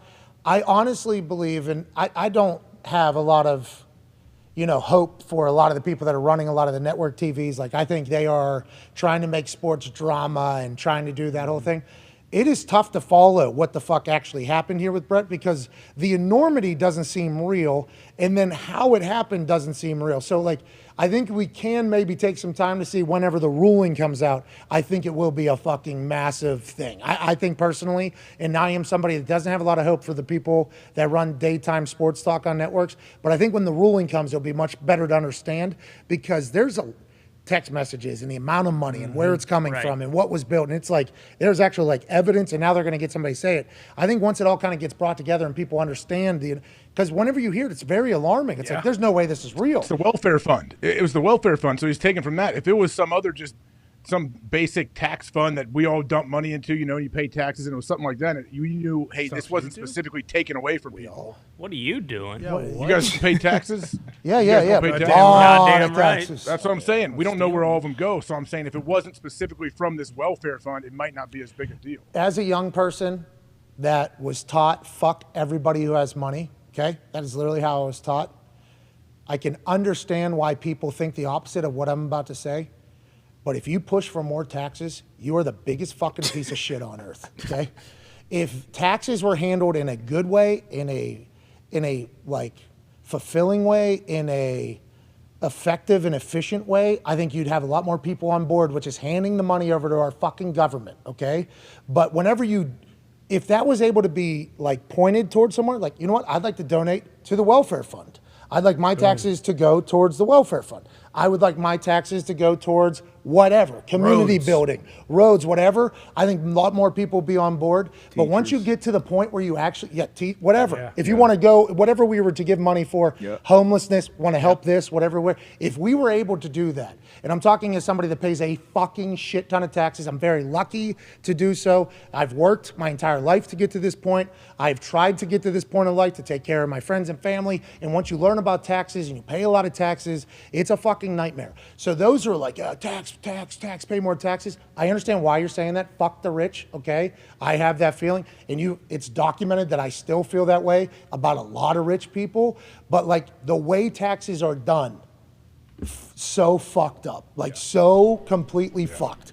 So like I think if the information comes out about this Brett Favre situation, that it is coming directly out of something that's probably underfunded to begin with, right? Because there's money going into other funds that none of us fucking know, understand. It's going to people just trying to eat too. That's the hard thing. Yeah, that's what it's going for. So I think as that becomes state in the country, too. Exactly. Mississippi's the poorest state in the country. As that becomes, and it's probably an underfunded fund, by the way, which leads into my talk about taxes just a second ago. Like, if the taxes were able to be like directed towards something like the welfare fund, I think more people would be in on it.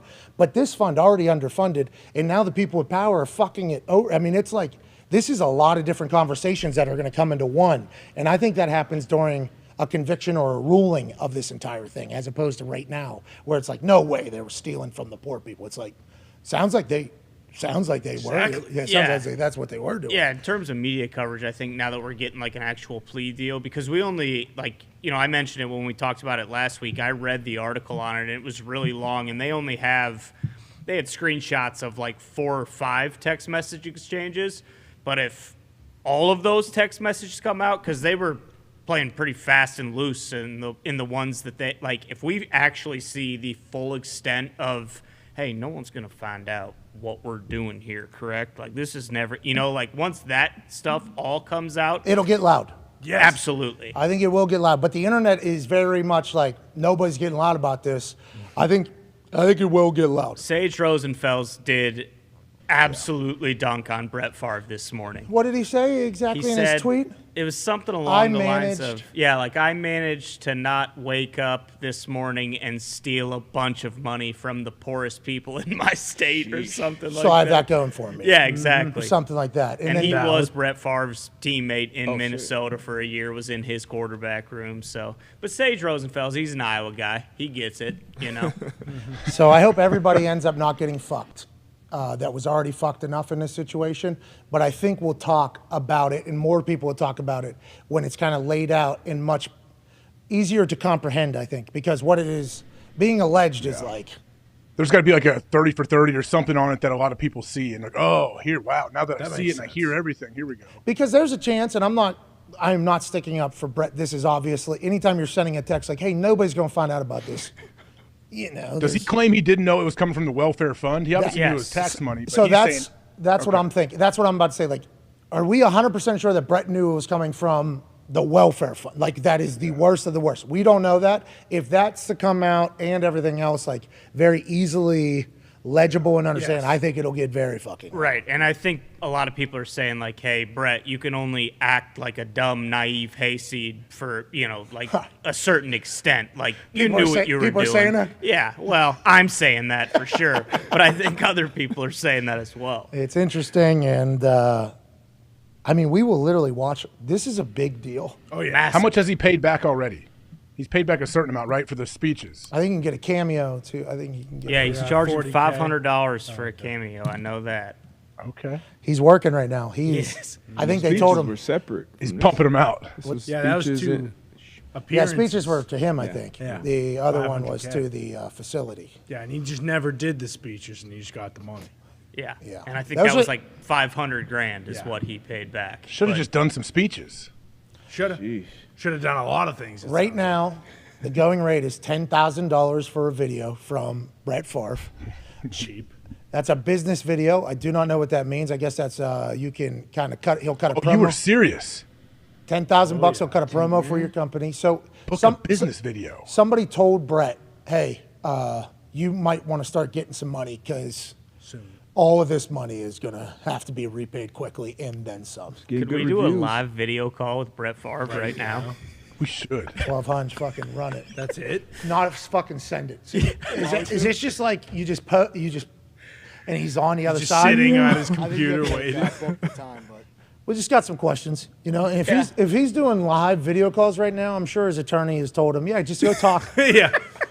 Go talk about everything. Did he have 916 reviews up top? Is he doing that many videos? It got He had a good ratings, 4.9 rate. I mean, Nancy News potentially one of those reviewers. True. It's going to be hard to take. You know what I mean? Like server in the middle of nowhere. Yeah, I mean, what happened to the Hammered Down account last night? Exactly. Yeah. Hammered Down account got suspended because of a song that was used on a video from 2020. It was put back up, lost 9,000 followers. Damn. In what, like 15 minutes? 15 minutes, lost 9,000 followers, yeah. So the account was suspended. Gumpy, everybody, all eyes were on Gumpy because Gumpy runs that account. Worried. And Gumpy's been banned from America for the last couple months. Yep. Now they're trying to ban him from Twitter. And, there was a lot of eyes on Gumpy. Like, I was getting texts last night like, hey, you should text Gump and see if he's okay. Check in. I'm like, Gumpy shouldn't take it that serious, but I guess Bruce did FaceTime in the middle of it, and he was thinking about going back to the ship, painting it, and jumping off of it at one point. And we came back, though. Hammer Down got unsuspended just 15 minutes later and lost 9,000 followers. Welcome back, Hammer Down. Congrats. Go, Hammer Down. That kind Is of JB back? on YouTube. Yeah. No. His Instagram What did he do? What is happened back. to him? Well, I mean, It's a separate some situation. people really. What? I didn't see what he did. Well, Was it one specific thing? Well, him and Matt Damon, I think, had a lot of the similar tendencies. So, Matt Damon. he used some speech on a video that, like, Crypto? What's that? Matt Damon was big on the crypto. Well, and also misquoting a quote on a commercial. Right. Fortune favors the brave, is what he Yes. said. Correct. That's not what they've said. Okay, they said fortune favors the bold, Matt. Fucking get it right or pay the price. come on. And also, what happened with the downsizing movie that you sucked. did? What Good happened there, question. Matt? Release No, deleted scenes. what's that, pal? They got to release deleted scenes because they obviously deleted half the movie. On downsizing? Yeah. They down. What movie is that? Worst What movie is that? ever put out. I watched it twice. Just to see if it was that bad the second time. Yeah, because I thought maybe the vitamins I had in me while I was watching it Sure. were like, I forgot. So second time you were super sober. no, different less. strain. Yeah, just wanted to see Yeah, if yeah. maybe the brain was in a negative attitude going Yeah. into the movie. Makes sense. It wasn't. It was good. I mean, I was second guessing myself because of how terrible I thought it was. I was like, maybe I'm misreading this whole thing. So then I had Zito. I was like, Zito, need you to watch the movie. Zito's super positive. It's good. You know, he like, loves I've watched every movie. 10,000 movies. Loves every I one of love them. 9,999 of them. yeah. You can tell what the bad one is. Anyways, JB said something I guess you're not supposed to say, allegedly. That stream has been since ripped off the internet and he was suspended. We do not know if he is back because I have no idea. I have not gotten an update from Coach JB. He was not happy, though. No, not at all. Also tough finding someone to get in contact with at YouTube who would actually, Have an answer. Yeah, exactly. It's a great platform. It is. Absolutely. Last night made me think about, like, they could just pull you whenever. Whenever. You have no idea. 2020 a video. 2020 a video on Hammered Down is why they got suspended. Just decided all of a sudden. A person didn't though, right? The algorithms do it, right? It's kind of fucking late. Yeah, Sweet Blake and the AI Lambda. I don't know if this is Lambda on this Tom one. Segura. Oh, I thought it was their own. Fucking love it. Love that Sweet Of Blake's course they doing have him interviews. on. Of course. And the way they were talking to him, score's the best. But Thursday, September 22nd, Wednesday, September 21st, 2022 is when the Hammered Down account got suspended from a 2020 thing. Yeah. And I think this is what a lot of people in the world are talking about, these platforms potentially having a lot of control and being able to be like, yeah, well, you broke our rules. See? Oh, sorry about it. When? Well, you're going to have to fall in line. Like, there is 2,000 Steve would do it. Is Steve would do it still down? I don't know exactly. But it's like, it's happened, I guess, to a lot of people. It's going to happen to us. I've been shadow banned on, I think, every single platform already. And if you just make a little noise and bitch about it, they're always like, oh, that didn't happen. But then... That's what. How do they do that? How do they decide to shadow ban people, and how does that work? I don't know, and I don't think they know either. I watched that one documentary about all the platforms, and it was some ex-Google coder and somebody else, and they're like, nobody can answer a lot of the questions that you're having because literally the algorithm is doing it. Yeah. So whenever you press a platform or ask them a question, I think they, in good faith, can say, no, we didn't do that. And they might not have, but something certainly happened. We see it. Everybody else sees it. Plausible deniability. I don't know. And they say it right to your face, too, like straight. We would never. That is not something we do here. So and who knows? Well, excuse Somebody me. knows. My tweet got 0 retweets and 0 likes. Listen, not my best tweet. I get it. Okay? Is that what I don't know if that's what you guys are going to say next, but 2.6 million. Let's assume there's at least a few 100,000 that are probably bots in there that are trying to get our Cash App things. So 2 million, probably 2.1 million followers. Not one person saw that and said, yeah, retweet or like, I don't know if that's real. And then the next one, same thing. Then the next one, same thing. Feels like you guys maybe said, nobody's going to see your shit for now. No, we would never do. Why would we do that? That wouldn't help us. Why would? So sorry about it. It's like, okay. But then the next day, it's done. Right. Because the person you're talking to looks into it and goes, oh, yeah, there might have actually been something. Oh, shit. Yeah, let's turn that off. So I feel like that's an easy escape for all of these platforms because the artificial intelligence is making all the decisions, doing all the things. And I don't think a lot of people, like maybe Zuck understands it, maybe some of the other top coders on earth understand it, but a lot of the humans that work at very high positions at these platforms have no fucking clue why things are happening and what's happening. It's their job to tell you. We'd never do that to you. Okay. They did. AI runs the world, man. Everything. Yeah. Think about how important this is. Look at how personal it is, how close it is. It's in the palm of your hand. This is where connections are made. Yeah. You know? And if the platforms can pick and choose who and what you can see, I mean, that's basically what's happening, I guess. And everybody's saying, yeah, it's crazy. I forget the doc that is specifically what you're talking about, but they even say like on Instagram, if you're just scrolling and you happen to like stop scrolling and you start doing something else, whatever you stop on, because you stopped on it, whatever video is being played, like the algorithm will start pumping similar videos into the timeline just because you stopped on it, not because you're looking at it. And now what? Now you're just in this world of just seeing everything that makes you happy and stick around longer because the algorithm views it as a win. Yes. If the algorithm is coded, and I don't know if an algorithm's coded, so all you super smart people, y'all motherfuckers don't know what's going on either. So I don't want to hear it. You know more than me, but the algorithm in the computer is basically told like this is the right move. This is what we are aiming to do. So they're just going to feed. Boom, boom, boom, boom. There's just so much content though, so much to go through for these for everything. Like imagine if you. Yeah, we're in on this when YouTube or Twitter or Instagram, anything started, and they're like, okay, now there's a lot of responsibility now. Like, what do you? I don't know. I'm sure it'll get figured out. Well, it gets pawned off onto the AIs. Yeah, like there is a lot of responsibility, but no one's dealing with it. It's all just it's like a coach in analytics. Exactly. When the book told me I had to go for it. It's like a construction company at any job. Yeah, this guy. And it feels like TikTok mastered it, and that's why IG started doing Reels because they were like, oh, okay, this is much easier to figure out what they're watching because they can just stop. Joining us now on a completely different note is a man who is, he might be an algorithm. Hell yeah. Yeah.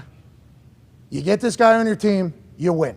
Period. Did it with the Broncos, did it with the Rams. What? Now he's currently a member of the Buffalo Bills who have some stats on pressuring the quarterback that I don't think the Buffalo Bills have ever had in the past. Is that the missing piece for this Buffalo Bills team to go win a Super Bowl? Brandon Beane and others alluded to it. This man, old enough, accomplished enough. His resume is a mile long, can handle the pressure, and has delivered everywhere he's gone. Incredible haircut on the back of his head. Ladies and gentlemen, future Hall of Famer, Von Miller. What's up, dude? Hey, I appreciate you guys. Appreciate you guys for having me, man. Hey, is this going to happen, huh? Every week? Is this going to happen? I think so. I like it. Hold on. Yeah, it messes with it's stupid. I've been on that side, Vaughn. It tries to not center you. What is it? Oh, that's that motion one. Okay, there we go. Is it an iPad? Is it an iPad or a cell phone? Yes, iPad. Maybe turn it like this. Long ways? Yeah, turn it like this maybe. Boom. Wow. Am I Lambda? Am I Lambda? I don't know. Hey, Vaughn, thank you for joining us. Another week, another successful week to be a Buffalo Bill. You guys, hey, listen, we all have respect for Coach Vrabel. We all have respect for the Tennessee Titans. They were the #1 seed in the AFC going into playoffs last year. Derrick Henry's a monster. You guys seem to just not even know you were playing another team. Like, what is it about this team, you think, Vaughn? And into the game, out of the game, how are you guys feeling about it all? You look unstoppable right now, Vaughn. Man, we had so much respect for the Tennessee Titans, man. So much respect for Derrick Henry and Coach Vrabel and all those guys. Like you said, they had a team full of tough guys, and we knew that going into the game. And we just prepared that way. We knew we was going to have a fight on our hands. I mean, nobody knew we was going to win by that much. Like, we didn't go into the game with that type of mentality. We were just going into the game to win the game. And to have success like that against a very, very good team, man, it feels good. And, you know, we just the thing about this team, we got so many leaders and we got so many great players on this team that they're able to compartmentalize and just celebrate that night, because you have to celebrate. Celebrate wins. You celebrate that win. We came in the next day, and we're back to working on a good Miami team right now. What was that atmosphere like in the stadium? Just watching on TV, like, I was pumped, like, I was juiced, like, the fans were so excited, and you guys seemed like everything went right, and you guys were having so much fun. Is it what you expected? Oh, man, it was crazy, man. I played in some big time games and some big time stadiums. Broncos country, that has some of the craziest fans. That's right. The Rams fans are crazy as well. It's no disrespect to anybody else. The Buffalo Bills fans and Bills Mafia is just something totally different, man. And they were loud, they were rowdy the whole entire game. Every single play, everything that you did, everybody was so into it, man. It felt great. I've played in that stadium before on the other side of the field, and it felt great to be on this side with everybody cheering for you, man. Shout out to Bills Mafia for sure. Hell yeah, shout out to Bills Mafia. Any Bildos? We see any Bildos or? No, I didn't see.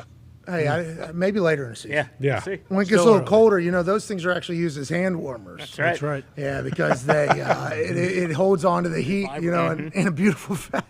That's right. Bring your batteries. Did it feel like a college? Do you feel like you're in college again almost? Like, is that kind of what it feels like there with Bills Mafia? Because it has that family feel up there in Buffalo. It definitely feels like it feels like a college atmosphere for sure. I went to Texas A&M, and great college football atmosphere. Right. One of the loudest stadiums in all of college football, and this was definitely similar to that. And even after the game, the fans are also close. When you're in LA, you go out through this exit, and the fans over there. And in Denver, we had the players lot.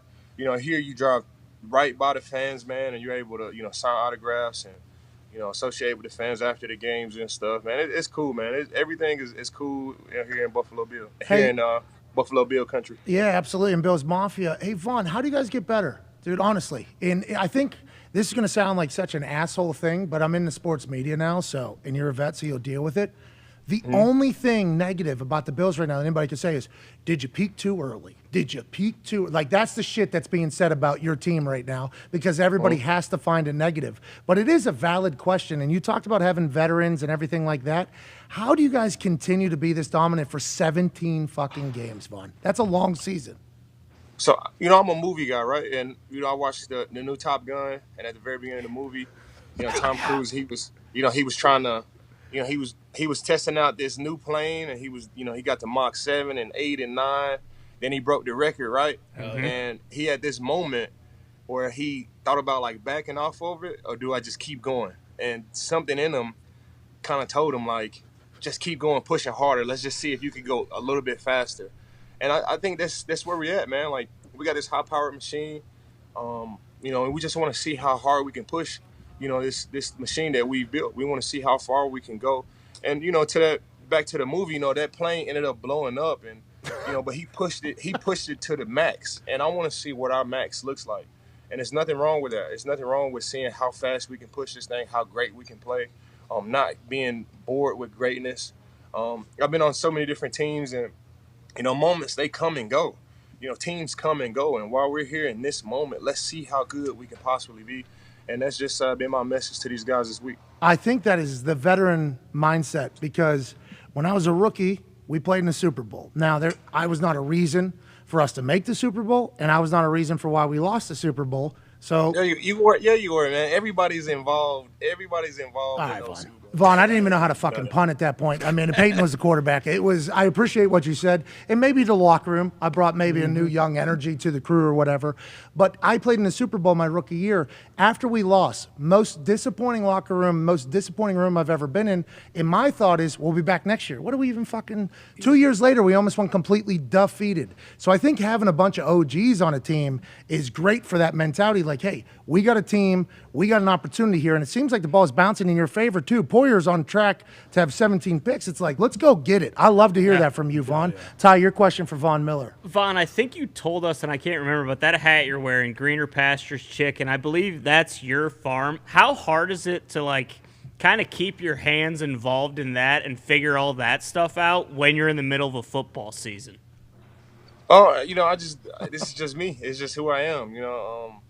Obviously I can't be on the farm right now. So my role is more of a marketing, aspect. And I got great partners around me that do a really good job of, maintaining the farm and, keeping it up and keeping it going. But, my role now is, here during the season is just to spread the word that, have a chicken farm. It's sustainable chicken.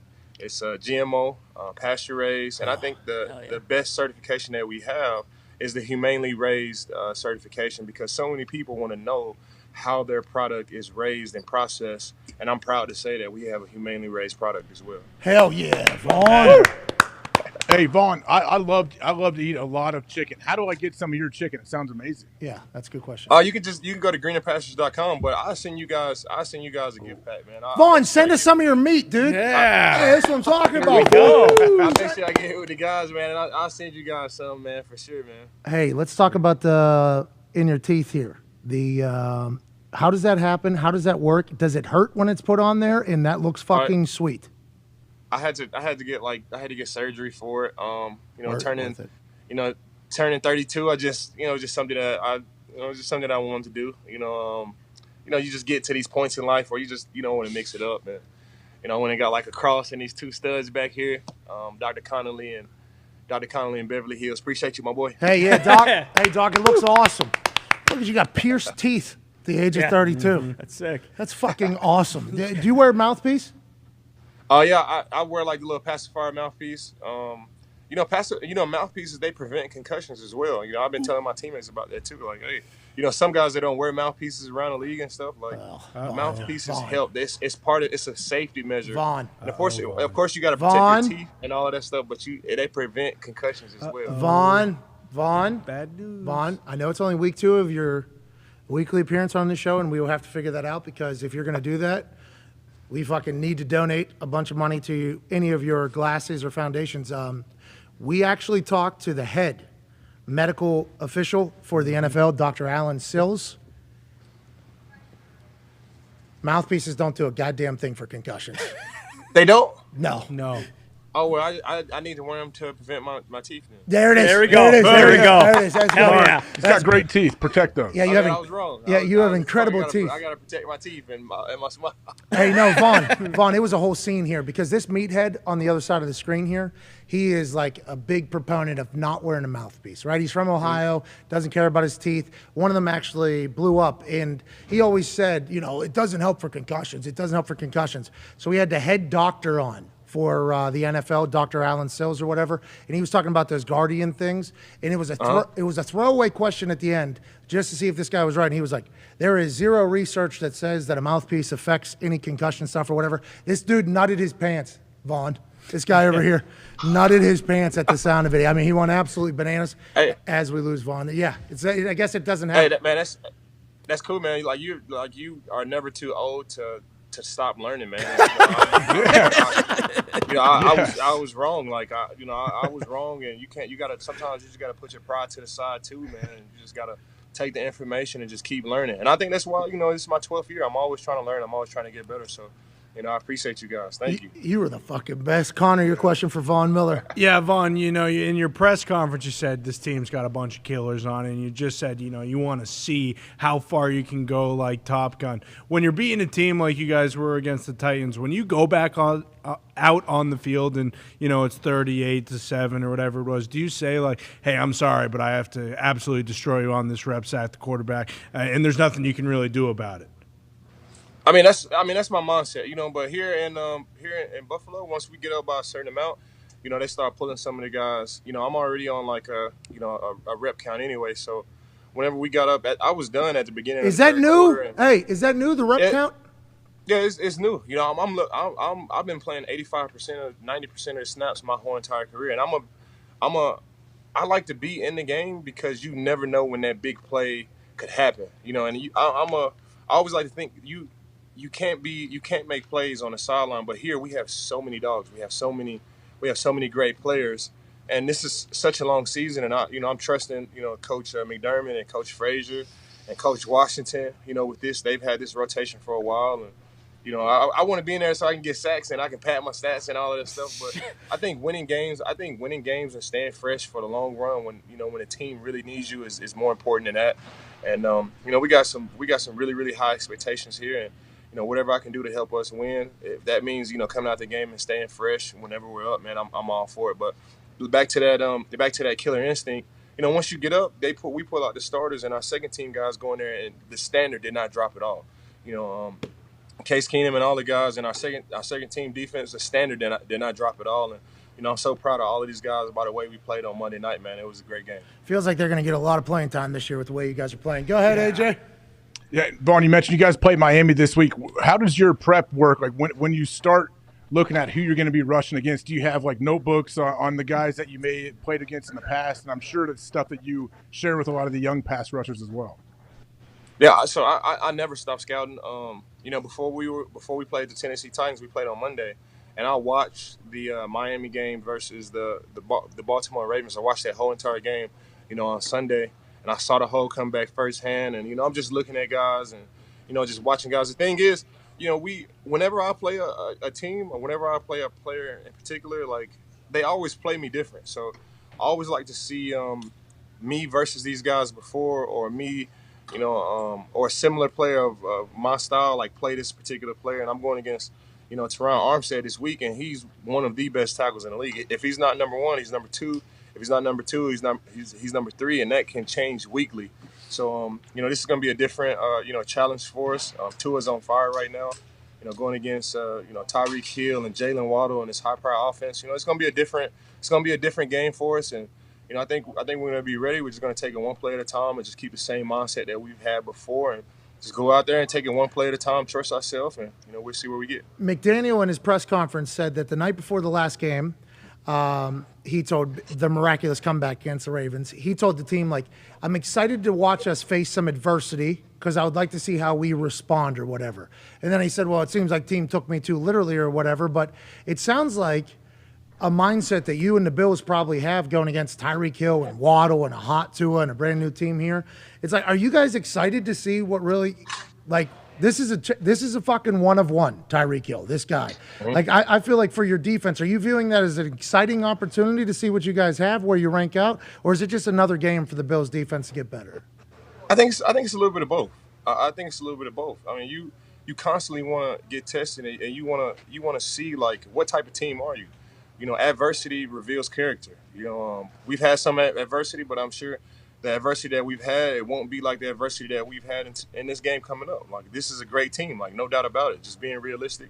They got great players, top players all over the place, and we're going to see some adversity. So I'm excited to see how we react in those adverse moments. At the same time, we got a great team, and I have such great belief in all of our coaching staff and our players and our quarterback, and it's just going to be another game for us as well. So just got to go out there and take it one play at a time, as you guys know. I know it sounds cliche, but when you're on great teams, like if you're on a great team like we have now, that's it. You go out there, take it one play at a time, and you just continue to play all the way through the whistle, play all the way through all 4 quarters, and let's see where we get. Cliches are a cliche for a reason, because normally they ring true, pal, and they have success. Yeah. Success leaves clues. You said that last week. It was good. Hey, it was really good last week. If you're really going to join us every week, are you planning on doing that? Yeah, man. I mean, yeah. Let's see where we can get, man. I got to get you guys some chicken first, and y'all might not like me after that. No, the chicken's going to be. I can already tell. Chicken. I can already tell your meat is going to be top of the line. Top tier meat there. So how about this? We'll give $150,000 to a charity of your choosing if you do it, and then if I make this shot, we'll double it. Okay, yeah, man. Let me see, man. Let's do it. I will say, Vaughn, the charity of your choosing does not look like it is going to get another 150 grand. This shot has been currently. You got to be positive. Be positive. You're going to make it. Here we go. For the good of whatever charity we're going to. Yeah. Next shot, best shot. For every single week, Von Miller stopping by. For the good vibes to be high, for us to continue to get better, just like the Buffalo Bills are going to have to do all season. Like Top Gun Maverick when Tom Cruise is testing his highest speed and his highest G's, and he grabs that fucking stick when it's telling him not to, and he goes, that's what we're doing right now. That's where we at. Yes, sir. Let's go. I think you got it. Oh! Almost. Shit. All right. That's a good try, though, man. It's a tough shot. It's not a lot of people make it. Nobody I let down everybody in that charity. We'll do it again next week. Man. It's good, man. Hey, we'll do it again next week, hopefully. Have a great week. We appreciate your time. Please tell everybody over there we said hello, and let Poyer know if he doesn't have 17 picks, me and everybody else is going to be incredibly disappointed in his season, and maybe he should quit. Okay? Hey, I appreciate you guys, man. Thank you, man. Ladies and gentlemen, multi-time Super Bowl champ, future Hall of Famer, and founder of Greener Pastures Chicken. These are all the options. You ship these everywhere? Yes, sir. Holy, look at that. Amazing. Oh, those delicious. thighs look unbelievable. Who does your web? You got a good website person, too. Great camera. Good those lens. chicken wings. Good lens on this.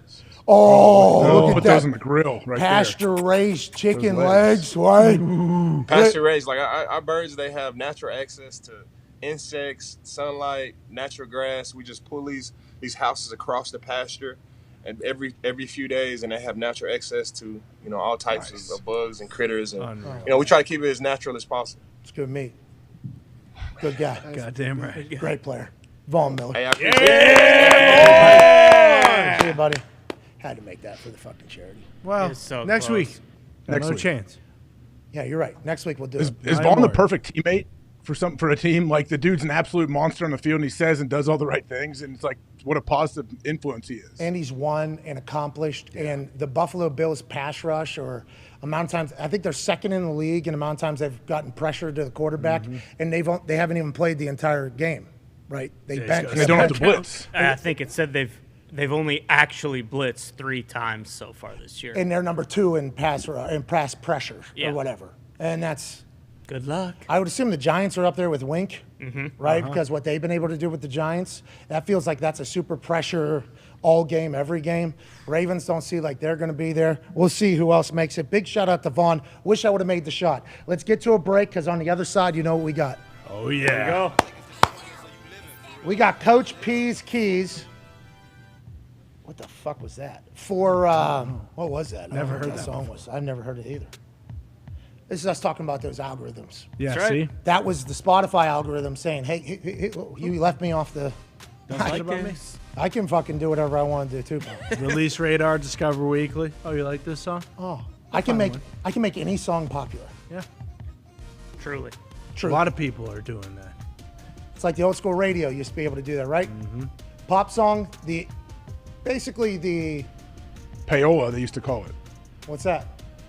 If you had a new album or something, you go into all the DJs and you pay them money and make them play your song a lot, try to make it a hit. Because when you first hear a song, you can actually say, this is shit. Yeah. But whenever they force it down your throat 17, 18 times a day, and you're hearing it, by the end of it, you're like, Good song. Well, it does have a little catchy beat, doesn't it? And then all of a sudden, boom, this thing's gone platinum. Yep. And it's like, yeah, of course, because of the talent. It's gone, not because of, but now algorithms are doing that. And we've reaped the benefit of it too. People were forced us. I see people tweet me. Why is YouTube thinking I would like this douchebag at Pat McAfee Show? And I'm like, talk to Lambda about it. That's right. Talk to Lambda about it. Sweet Blake needs to do more interviews. Yes. He does. So we can learn a little bit more about what's going on. Gotta get him on here. He said that, but it has the emotional intelligence level of like an 8-year-old or a 9-year-old. Yeah. So like wants to just make you happy, you know? Yeah, let's hope it stays there. In what ways? Does it make him happy? Don't. You tell us. Don't. What are you saying about Sweet What is Blake? it? What is a toddler doing to make him happy? Creating An 8-year-old is not a toddler, AJ. You have sometimes. How many kids do you have? 7. He has 4. 7. Oh, 4. He has 4 kids. A lot of kids. I have a 9-year-old. I guess he's not a toddler, but. Well, what did he say? He said the water was dong height. Mm-hmm. Isn't that what he said? That was a flood. That was my 6-year-old. He's a toddler, right? I'd say 6. I don't fucking know. Can they speak at these at these ages? Oh, yeah. No. I don't know what age is what. All right, we're back in 5, okay, with Coach P's keys. He's going to be breaking down the Cleveland Browns. And obviously, Chuck Pagano came into this office this morning with incredible energy. Oh, yeah. In the first hour, he gave us an incredible breakdown of what the Pittsburgh Steelers are saying to the Pittsburgh Steelers going into this Thursday night matchup against Cleveland Browns as underdogs by 3.5 points. But he also brought in some donuts, 4 dozen of them. Too many. And said, hey, boys, you smell how delicious these smell? They did. Little munchkin things. I know. What? They had apple fritter in there. What? Glazed blueberry and glazed regular. Yeah. A coffee thing. Strawberry custard filled. From Jack's fucking Donuts. Listen, Jack's Donuts is in Indiana, I believe, donut company. The guy who founded it's named Jimmy Lines. Okay. I didn't know that I knew this guy. I have met this guy. Hey, enough with the fucking delicious donuts, pal, okay? Don't let Chuck bring him in here. He makes an order, fucking cancel it, Jimmy. I'm trying not to be 290 pounds. Yeah, that guy actually hand-delivered them to Chuck this morning. Hey, Jimmy, your donuts are too good. Jack's Donuts are too good. We know that. You know that. No more. Oh, we got Chuck coming in here. I did 45 miles on a Peloton this morning. I'm going to have 4 of these. All right. Not all of us are a member of the cult, okay? And if you keep putting that smell of that, hey. Oh, delicious. Now, this is Jimmy Lyons who runs Jack's Donuts. Very delicious. Not to be confused with Jimmy's famous seafood in Baltimore, which we fucking love too. Also Love it. But they had a cicada parade, and they started COVID potentially there. Yes. But their crab cakes are starting to have kind of a similar. Jeez. Is Jimmy's the reason Lamar's not getting paid? Wow. Might be. Didn't even think about it. Yeah. Possible. But the food there is so damn good. The Really atmosphere good. is amazing. Oh, yeah. This is the same thing with this Jimmy from Jack's Donuts. Like, hey, donuts, too good. Pump the brakes, okay? Stop trying to make us 400 pounds, Jack, Jimmy. Please. I did chew one up and spit it out. I'm a supermodel now. Smart. We'll be back in 5. Take 5. Bye.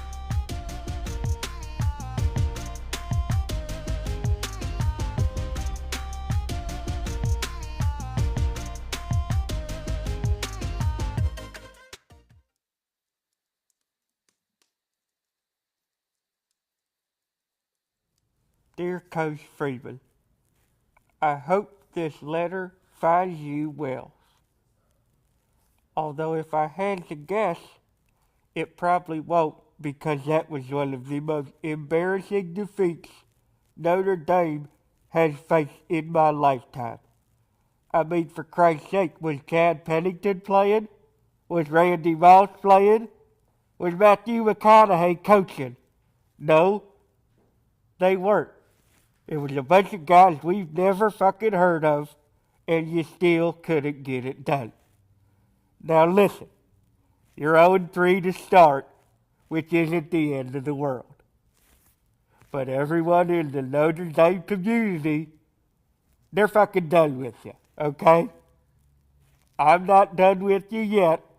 I have a lot of faith in what you can do with those boys. But let me tell you right now, if you lose next week to California, I might be fucking done with you. I hate to say it, but Joe Montana is not walking back through that door, and neither is Jeff Samardzija. Your quarterback's hurt, so you're going to have to find somebody else. I've noticed that you haven't reached out to old Coach Lou to come in and either do the fucking newspaper trick or to do the bumblebee speech. Let me remind you, the previous guy never asked me to do that kind of stuff either. And look what fucking happened to him. I don't think it has anything to do with winning. I'll leave you with this. If I need to come in to Notre Dame Stadium, get a megaphone, and start singing cheer, cheer for on Notre Dame, Wake up, DJ, go sing her name. I'll sing the whole goddamn fight song and get the boys going. Because like I said, if you start losing more consistently, you're going to be fucking deader than a doornail. I love you. I'm available. And please write back. With love, Coach Lou Holtz. The system crashed out. Only one camera is of use at this moment. For those that are watching at home, we apologize. This must be a feel-good Friday. I can't believe that the cameras aren't working on today of all days. Yeah, well, I mean, if This is the universe.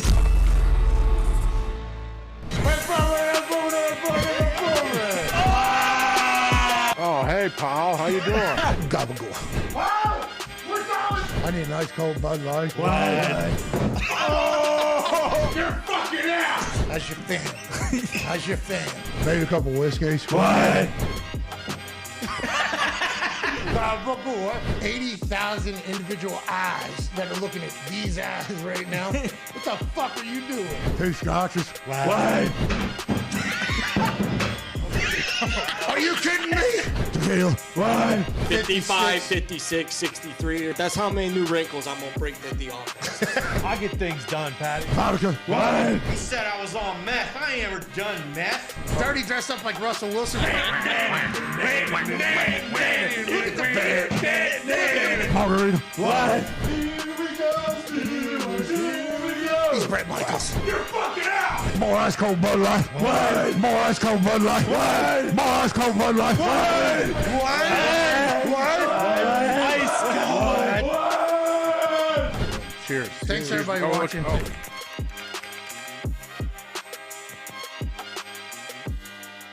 When you came to my office and told me your plan about retirement, I never thought we'd be sitting there and you'd be the mega star. Sorry for saying that, but it's true that you are, because you know your show and what you do and the entertainment you provide, you know, is David Letterman type. It's at the very top, and I always knew you had that potential. I knew you were going to go and be a comic and those things, which was great.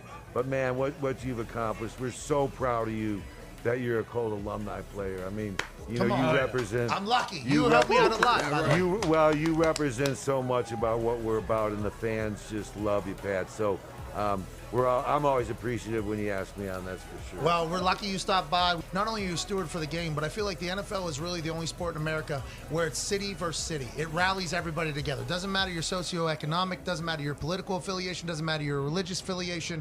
It brings everybody together. That's why the sport's so incredible. The fact you've been around it for so long, you should take a lot of pride in that. And I'm very lucky to be a Colt. I know Darius says the same thing. Absolutely. And once I become a billionaire, we'll have your ass back on, and you can buy me a Rolls Royce. Ladies and You're gentlemen, moving there quickly. Hey, come on, new money, inflation, what's it mean?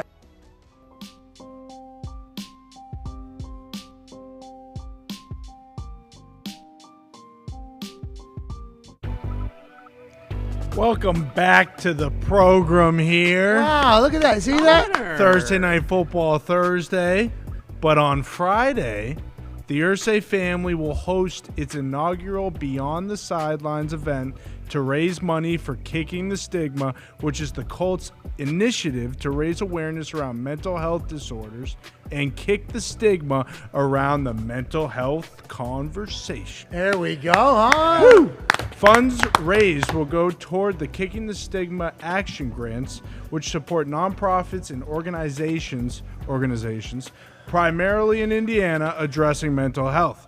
To date, $4.1 million in action grants have been awarded to various community organizations.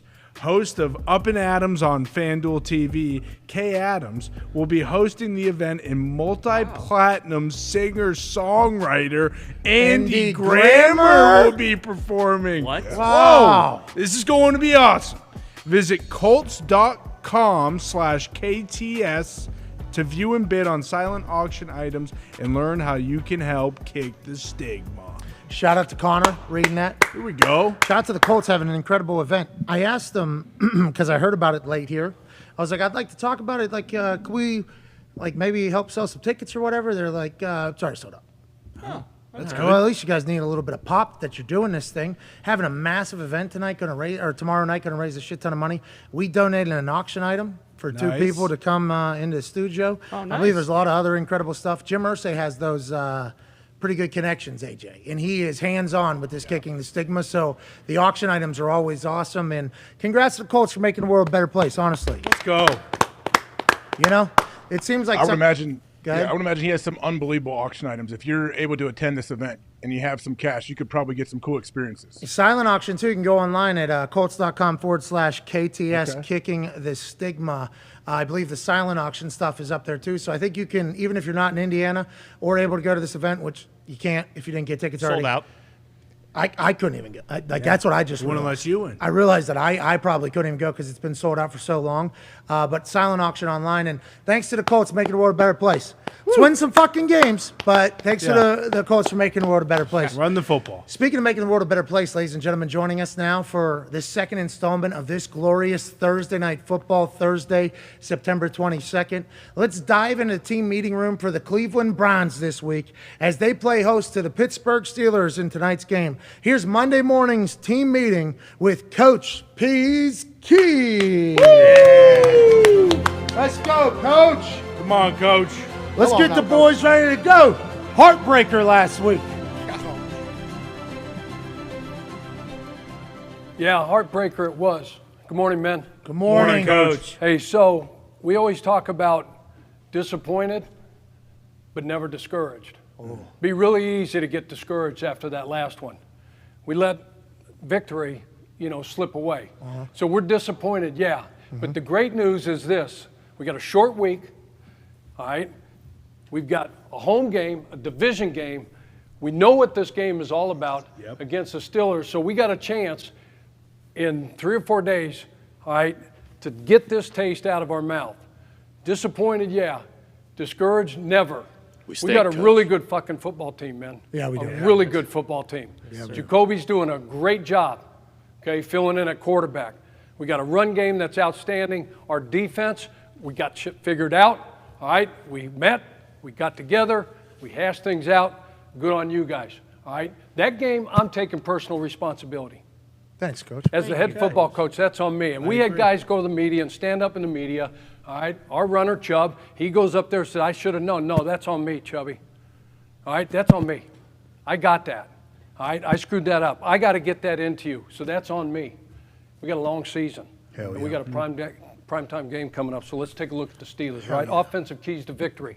First and foremost, this is who we are, RTB. Run the ball. They're giving up 128 yards. All right, on the ground per game. All right, part of the reason for that is they're missing their dude. All right, Defensive Player of the Year last year, T.J. Watt. He's out. We know that, right? All right, they got good players up front. They got Hayward. They got Alou, Mack, all right, and Bush in the middle at linebackers. Fitzpatrick, we know about this guy. Highsmith, all right, they had high expectations for him, and he showed out in week 1. So we got to be able to run the football. We know everything with this club starts with the run game. And then it sets up the pass game, the run action, the RPOs, the play action pass, the shots down the field. All right, so we got to be able to do that. Throw and catch, all right, yards after catch, all right, yards after contact. 275 yards a game they're giving up right now. Now you look at these numbers, and it'd be real fucking easy to walk out of this meeting, oh, fuck, this ain't the same old Steelers. Well, let me tell you something. You'd be making a grave fucking mistake. Look at the stats. Because I don't give a shit. They can't tackle. Look, they've been on the field. They've been on the field for 160 snaps in 2 ball games. All right, mostly because the offense can't move the ball and they can't score. All right, and that's on our defense to handle that business. All right, but they've been on the field. So this isn't indicative of just what you're going to get. We know what we're going to get. Okay, on Thursday night, we know what we're going to get. Don't try Fitz. Okay? Don't try him. Jacoby, what number is he? Fitzpatrick? 39. It's right there. Really good job. I knew you were a brilliant dude. I knew you were a smart-ass quarterback. He's right there. 39. All right? They also got in the back end. 25 is Witherspoon. 20 is Sutton. 35, all right, Mollett. We can get after these dudes. But this dude, You make sure when we're going downtown, or we've got a lot of quick passes, we're getting it out quick, we're moving the ball, this, that, and the other. Don't go after him. He's going to set you up. He's going to be in the back end. Right. He's going to be sitting back there, and he's going to turn like this, and he's going to act like whether it's single high, all right, or two high defense, and they play a lot of zone defense. All right, what they're going to do is he's going to give you these shoulders, and you'll think, oh, shit, I got him. And like Ed Reed, Troy Polamalu, all the greats, he's going to give you that. You're going to turn, pat that ball, and shoot it down the field, and he's going to speed turn just like this, and he's going to go pick that ball off. Now, you're going to say, nah, Coach, I can make that throw. I can get it there, but just don't do it. I can do it, Coach. I can get him. What did I say? Don't say it. Don't try him. What's your problem? Don't try him. I'm going to try him. Don't try him. All right? Let's give him the respect he deserves. Jacoby? Stay the F away. Frick. Okay? STFA. Is that fudging? Yes. If it's in Indianapolis, it is. Yes. Okay, let's go on to the next one. Defensive keys. Next slide, please. Thank you. What's that mean? Foxy, all right? Naj. Right? Naj. What number is Naj? Naj, 22. He's 22. Yeah, he's 22. Damn good football player. Yep. Having a hard time right now. All right, this offensive line. Stinks. 30th. Oh. Okay? 30th in the National Football League right now. That's what their ranking was coming into this game, or this season, excuse me, all right? Start, okay, stop and start, excuse me. What does that mean? We're going to see a clip later on. If you let this sumbitch get going, and you let him get downhill, now he's got patience, all right? He'll take the hand off, and then he'll give you this, get you to stop your feet, and then he's gone. He burst inside, he can burst outside, right or left. But you make him stop his feet, we get penetration inside, Cam, all right, Tyson, we get penetration inside, all right, we're going to be good. Okay, here we go. Let's take a look. All right, dominate the line of scrimmage, all right? We already talked about that, all right, where they're ranked. Okay, top down coverage. Got to earn everything. Okay, they have to earn everything. Pickens, Claypool, Johnson. I know, all right, Tomlin's addressed, all right, with that team. You know it too. Those guys coming out and talking about this and talking about that. If we call the right plays, and if Coach puts us in the right position, and all this shit, right? You know they've had a discussion. Yeah. You know they haven't been taking shots down the field. Count on them taking shots. Be where you're supposed to be, man. Let's take a look. I'm nervous, Special Coach. teams. What? He's nervous. I'm nervous. They got dogs. Get the fuck out of here then. Yeah. Get out, Denzel. If you're scared, Let's get fucking out. go to church, dude. It smells like shit in here anyways. 100% punt and field goal protection. All right, 39 again. What do you do against the Bengals? And blocked field goal. Okay, send it to what? I thought you just threw the Send it ball. to OT. I thought you just... Hey. Sorry, Coach. Short Come break. on. Come on. Stay focused. We haven't even been in here that long. Take your meds. Get your ADD fixed, all right? That's on me, Let's yeah. go. Quit effing around. Yep. Okay, so this guy, we got to be awesome, all right, with punt and field goal protection. Know where 39 is again, all right? Set up, score, kickoff, return, all right? They're 28th in the league right now, all right? Cover and kick, 28.3, all right? Damn. Average. We can get them. And then this little dude, stinks. Oslo Wachowski, what college? Yep. All right? Went to What Mount college did he Vernon. go? No, Bemidji State. Who? Bemidji State, powerhouse Bemidji State. Bemidji State. Minnesota. I knew it. This guy is a baller. Well, He is a baller, all right? We talked about that other dude, Ford. This guy's a baller, all right? So we got to do a great job of getting him on the ground if he has an opportunity. It'll hit him off in Let's the go. face, won't yeah, it? he just fumbled. It'll hit him in the face if we punt it high enough. Yeah, let's give that a shot. Really good point. Put that on the game plan. Get that in the game plan. Make sure. All right, nice job. I appreciate that. There you got you, Coach. All right, let's go to the video. We got some video? Hell yeah. Foxy, you're the man. Oh, what did we say we had to do against the Steeler defense? It starts with what around here? Line of scrimmage, Coach. Win the line of scrimmage and run the football. Here's Joe Mixon, week 1. All right? This is a 4th and 1 situation. I don't care, 1st and 10, 2nd, whatever, 3rd down, 4th down. Run the football. Right down their throats. Knock them in the goddamn mouth. Open up some frickin' holes. Hand it off to our dude and run the damn football. Let's go. Next clip. Throw and catch, right? Throw and catch. Who we got up top? Nelson Aguilar, hell of a ball player. Let's see. We got Aguilar, all right? Week 2, okay? They got beat 17-14. All right, so run it back. We got Spoon. Okay, they're going to challenge you. Terrell Austin's the defense coordinator. I worked with Terrell. All right, I know him. Damn good football coach. Awesome football coach. He's going to have those guys. He's going to challenge them, say, hey, you get up in these guys' grill, all right, and you challenge them at the line of scrimmage. And when they do, we got to make them pay. Watch. 50-50 ball. Oh, what a ball. 50-50 ball. Let's come down with it. Let's come down with it. Next clip. Excellent. Aguilar's a good player, Coach. Yes, he is. Yes, he is. All right, let's take a peek. Stay away from who? 39. What did I say? Stay away from Stay Fitz. Stay the fuck All right, away. drop it back. Let's go. This is the first pass of the year, right, for Burrow? Right? Wasn't this team in the Super Bowl? 1 year ago. Huh? Didn't they represent the AFC in the Super Bowl a year ago? Joey Burrow, stud, right? Really good player. Dog. Jacoby, just don't do it.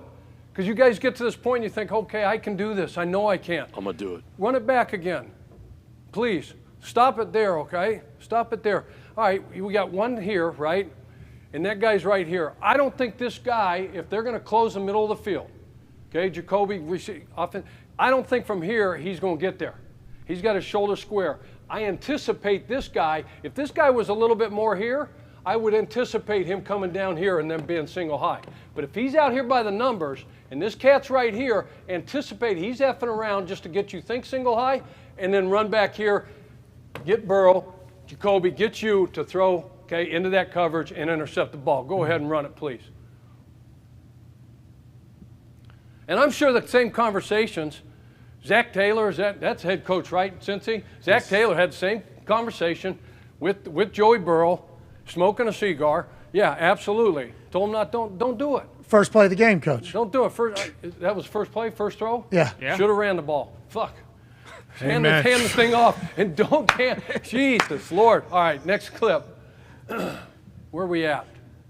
What did we talk about? Let's keep it right there, Foxy. This dude right here, Naj, what do we have to make him do? Stop and start. Stop and restart. Get to the line of scrimmage, and we need what up front? A couple things, right? Penetration, okay? A flat wall. All the gaps taken care of. We got to set hard, firm edges. Hard and firm on the edge. Oh, yeah. And don't get your shoulders turned, because if you do, he's going to bounce and he'll be outside. Run the tape. D-line pretty good for New England, right? Yeah, so good. Right? Not as good as ours. Run it back. I don't know, Coach. Run it back. You guys got to do a great job up front. Watch it. Watch them get knocked back here. Watch the knock them back. Boom. Boom. Penetration. Got to stop, start. Edge on the defense. Corners coming up. All 21 players inside. Nowhere to go. That's got to be all game. Because you can do it, hey, 5, 10, 15, 20, and then you get tired, all right, and then you think, oh, shit, we got him.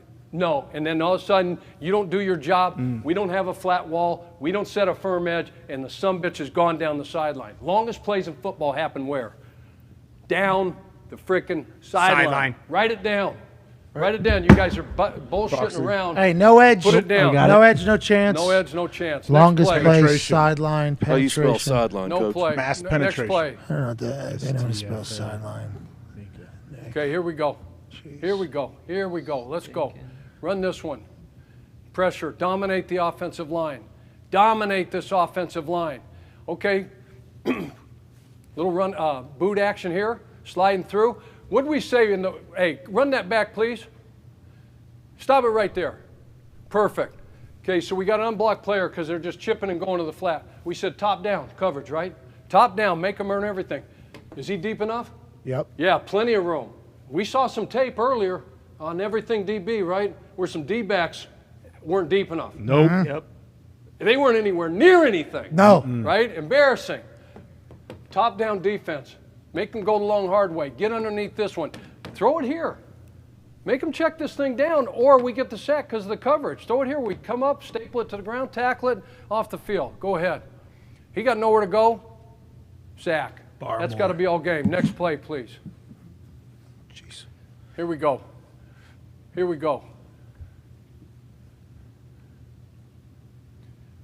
Foxy, this is your favorite play, isn't it?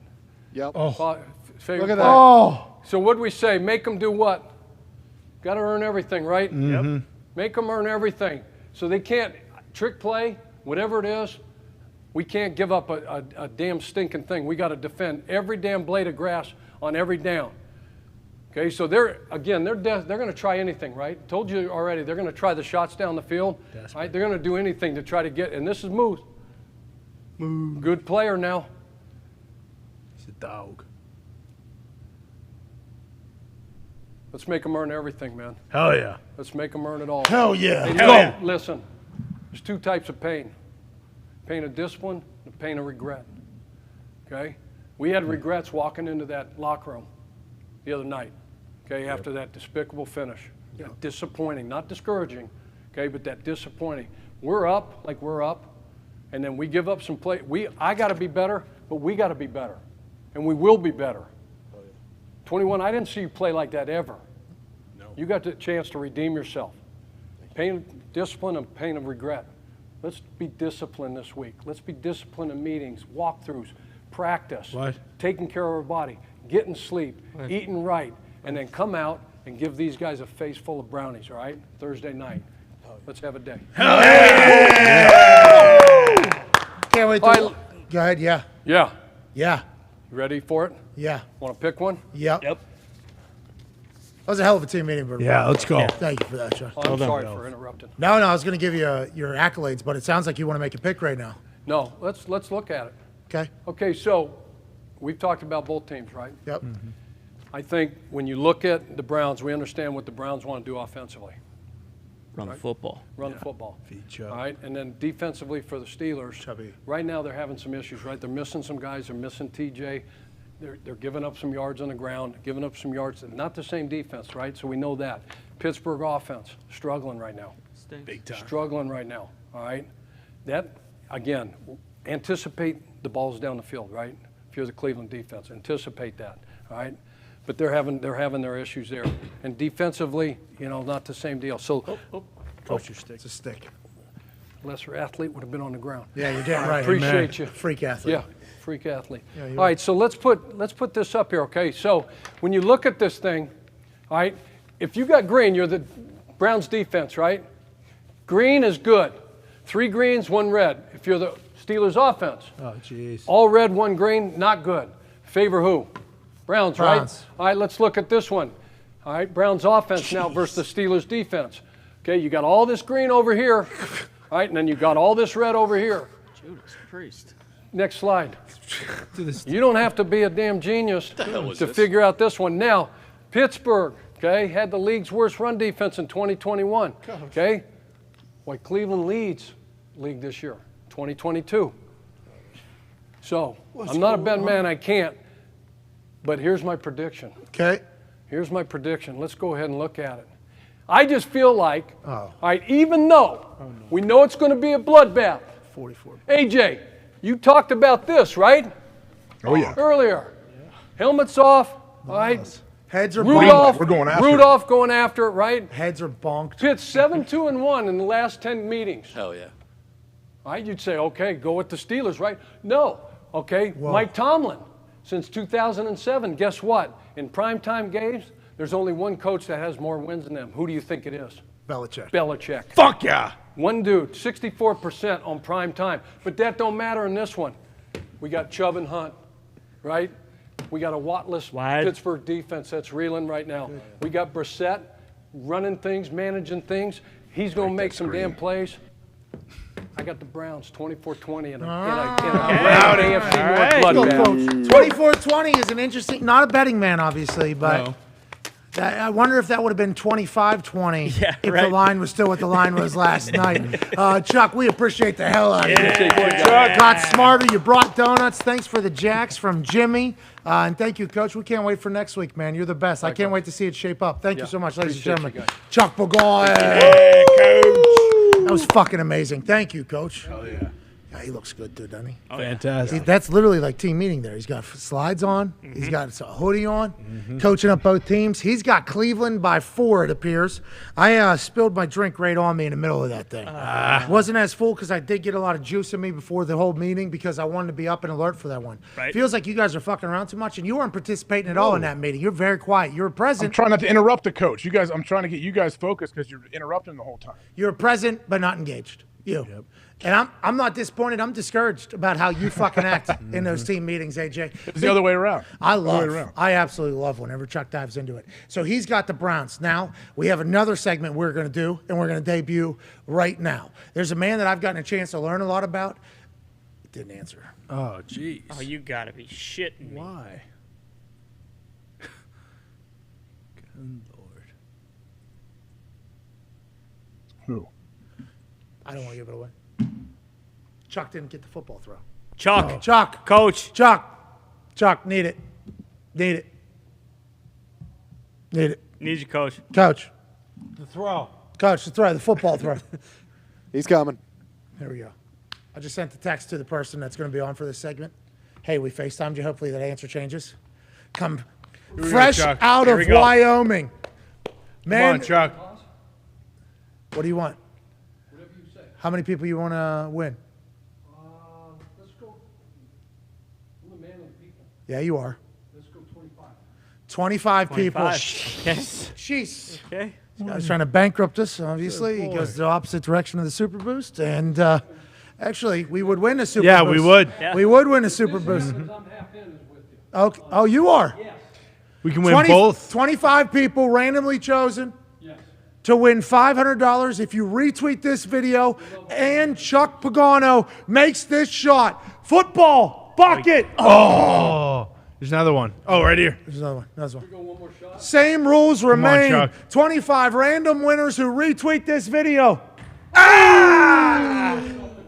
It's all right. You'll have next week. You'll have next week. It was a good attempt. Good throws. Good throws, He can Chuck. sling the pill, by the way. Yeah. Hey, he used to run DB drill. You know, DB warm-up drills. You should see him sling that thing. Speaking I of, see right there. did you see Pete Carroll one-handed that? Ooh. 71 years of age? Yes. Chuck and Pete make me feel optimistic about what the future is. Joining us now in a brand new segment we are debuting right now. It's called A Quick Bite with the Bear, a man I've got to hang out with weekly since joining College Game Day, an absolute stallion, a known thesaurus of information about football and gambling enthusiasm.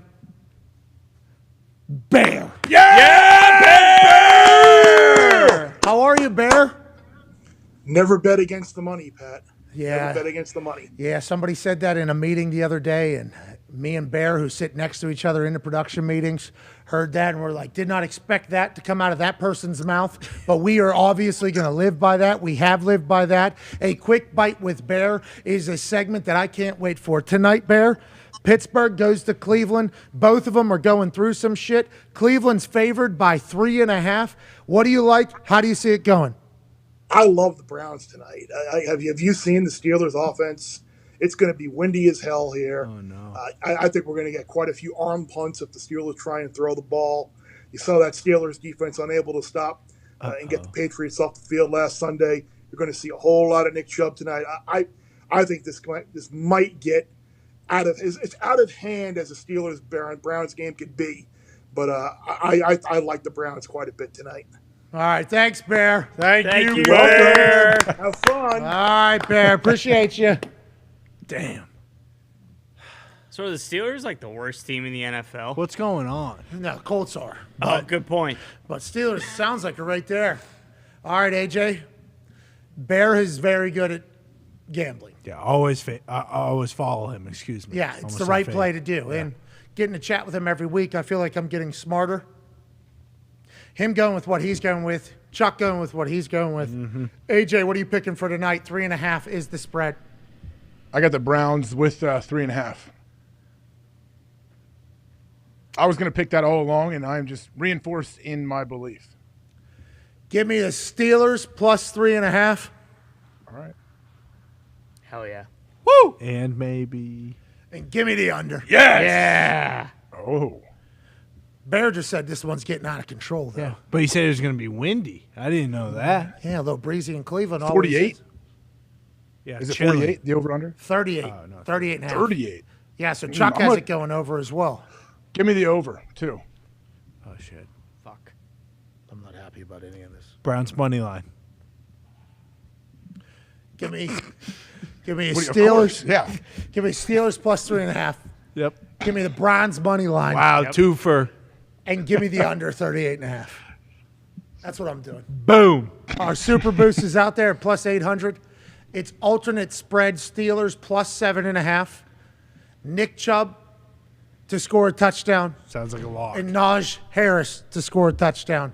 It is sitting at plus 800 as a Super Boost at FanDuel Sportsbook right now. We hit our last Super Boost. Guess what? We're going back to the back because now is the time. And everybody has predicted that the Browns are going to cover 3.5. That's why we went with the alternate spread, because I had my dots as well at 3.5. It was at 4.5 yesterday. It moved to 3.5. That should be good news for me. Yes. Yeah. But it sounds like even the greatest of gamblers, including Bear, like the Browns a lot. So Steelers plus 7.5. Najee a dud. Chubby a dud. Love it. Super Boost plus 800. Let's have a fucking winning Thursday, shall we? Boys, you got anything left? No, hopefully this game's not just a fucking snooze fest tonight. Also, I hope so. Can we bet on Boswell to hit 1 million field goals? One Super field windy, goal though. every quarter is plus 500, something to think about. Let's not forget Muth first touchdown, Njoku's second touchdown, plus 20,000. Sounds good. Bet it. Well, Don't be dumb. I bet it. I think everyone in here did. Put something on it. $1 bet wins you $200. Right. And Tony isn't here, and I feel like I should say this because he did this week one. If it is going to be windy, it might be the under parlay that he hit. Maybe we think about doing that too, aside from rushing. All right, let's win tonight. Hell yeah. Go. Let's win tonight. Woo!